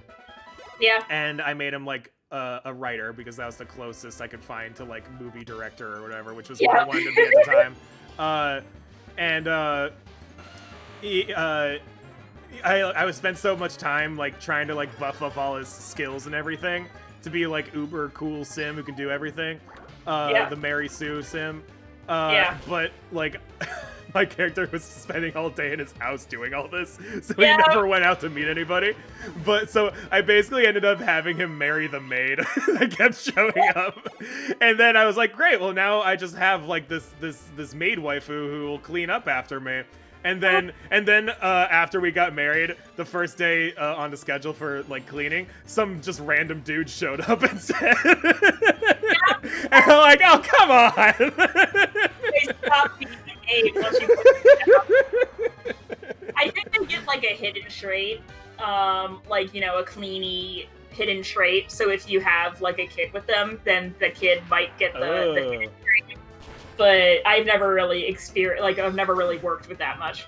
I did have to go into Google, deep into the Sims Google, to look for how to fix something, because I picked a random sim to marry, because it's a legacy challenge, and that's what you do. You just pick someone and go, cool, you're going to be the mom now. And then, but then after a while, I realized that she wasn't aging, like, at all.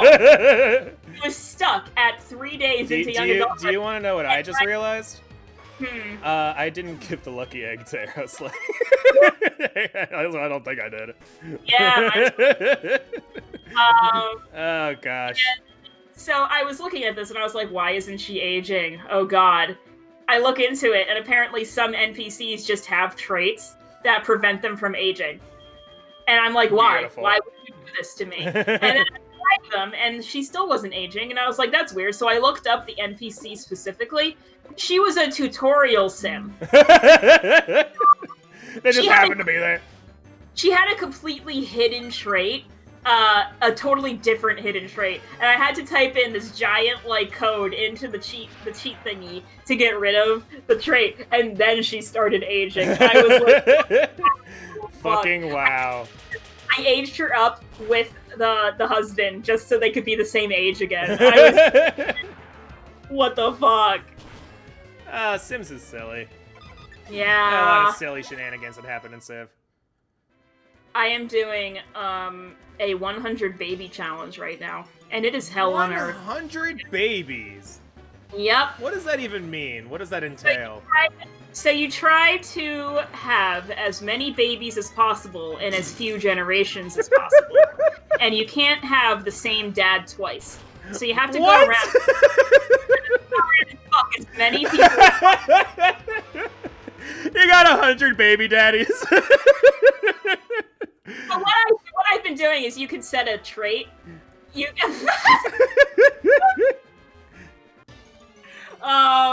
So I have a trait where you basically always have twins. That helps.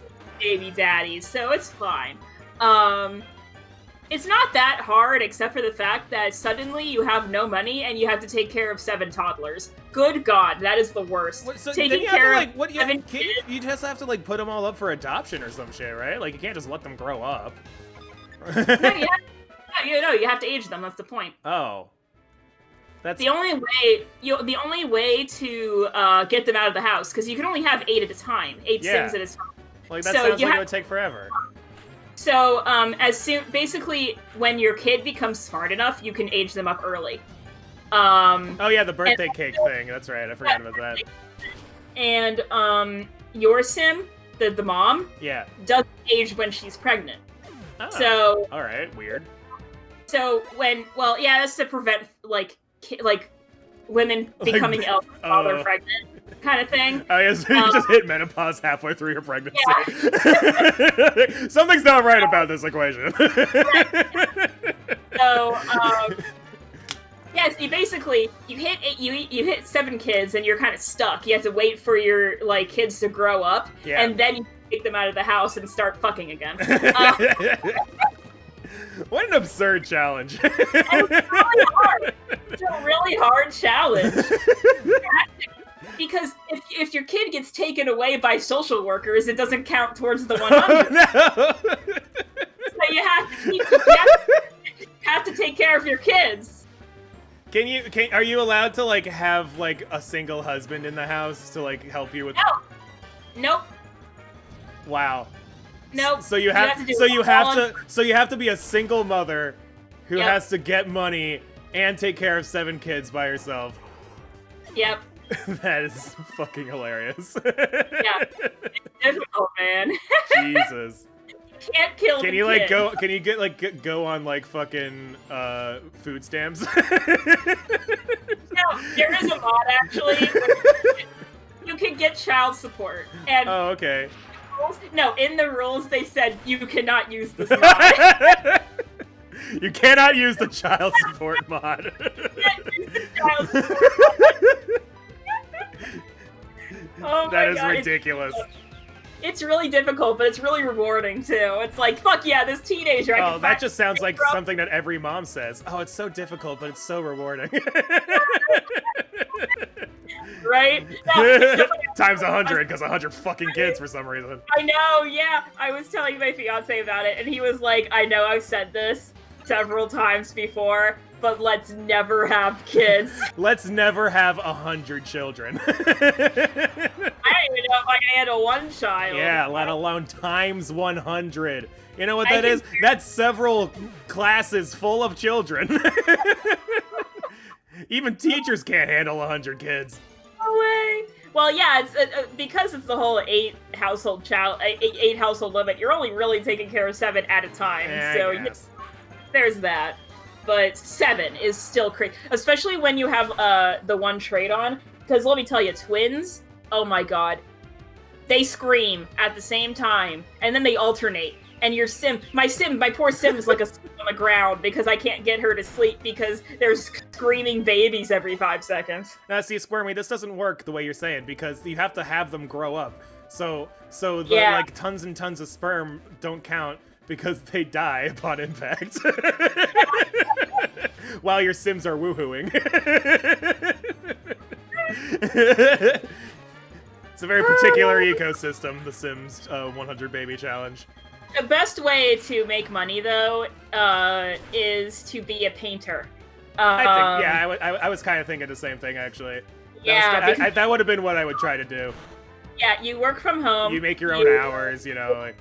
Yeah, you make a painting whenever you have a minuscule of time. Yeah. All your kids are asleep. Go. And now that I'm like a level 9-10 painter, I'm making like 500 per painting. So how long does it take to make a painting? And it's like a couple hours. It's not really long. Oh, okay, yeah.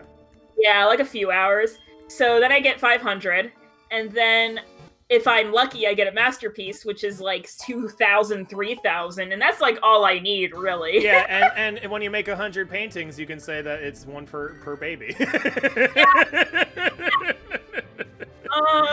It's just like you have like a museum of baby paintings. It's funny though, because now I have kids who are like as old as the sim, as the mom. The mom is, because the mom doesn't age every time she's pregnant, and I've been aging up the kids prematurely, so now I have like kids who are older than the mom. Something doesn't seem right about this. I did the math. Yeah, I'm up to 9 kids, and she's pregnant again, so she's gonna have, 10 or 11 kids, depending on how the twinsy thing works. But I've been working on it. The first gen was really fucking hard, but I'm giving her like traits and stuff where she doesn't need as much sleep. I had to allow Squirmy to say MILF. Oh my god. Well, they are. I think to answer your question, Squirmy, I do think that still counts as your mother, even if you're older than your mother now. Like biologically, you still popped out of her, right? So it's still a mom. Yeah. I think that's how it works. It's kind of like anime, where the mom looks like they're 10. Oh yeah, like the moms look like the same fucking age as their kids. It's so fucking. I love it. There are some where the moms look younger than the kid. Like, the high school boy is like twice the height of the mom. I really like what's it called? My Hero Academia. The main character's mom like actually ages like a mom. Like in like flashbacks she's like this young looking woman, and then like in the actual time of the show she's like gained some weight and is older looking. And it's like, oh, you like look like a real person. Okay. This is like different for anime. Wow. Oh, it's 7 o'clock, so I guess I'll beat up this Lickitung and then stop. Okay. Aeroslayer's like, yay, one more Lickitung to murder! Woo! Hooray! I do believe Aeroslay is the oldest Pokemon in my party. In terms of when I got it. Yeah. And it's also leveled up the most because it hatched at level 1 as an egg, as a Meganium. Very silly. Obviously, the base stats thing doesn't work for the eggs. Because it would have randomized to like a fucking Cleffa or some shit. Yep. But nope, fully evolved Meganium at level 1, popping right out of that egg. I'm alive! Alright, I'm healing up. Thank you all for watching. I've been ClearPearl. And Spacey. We will be back tomorrow for a very special edition of I don't know yet, but it's election day tomorrow, so we'll have stuff to talk about. Yeah, so we'll see you guys tomorrow, normal time. Goodbye. Bye.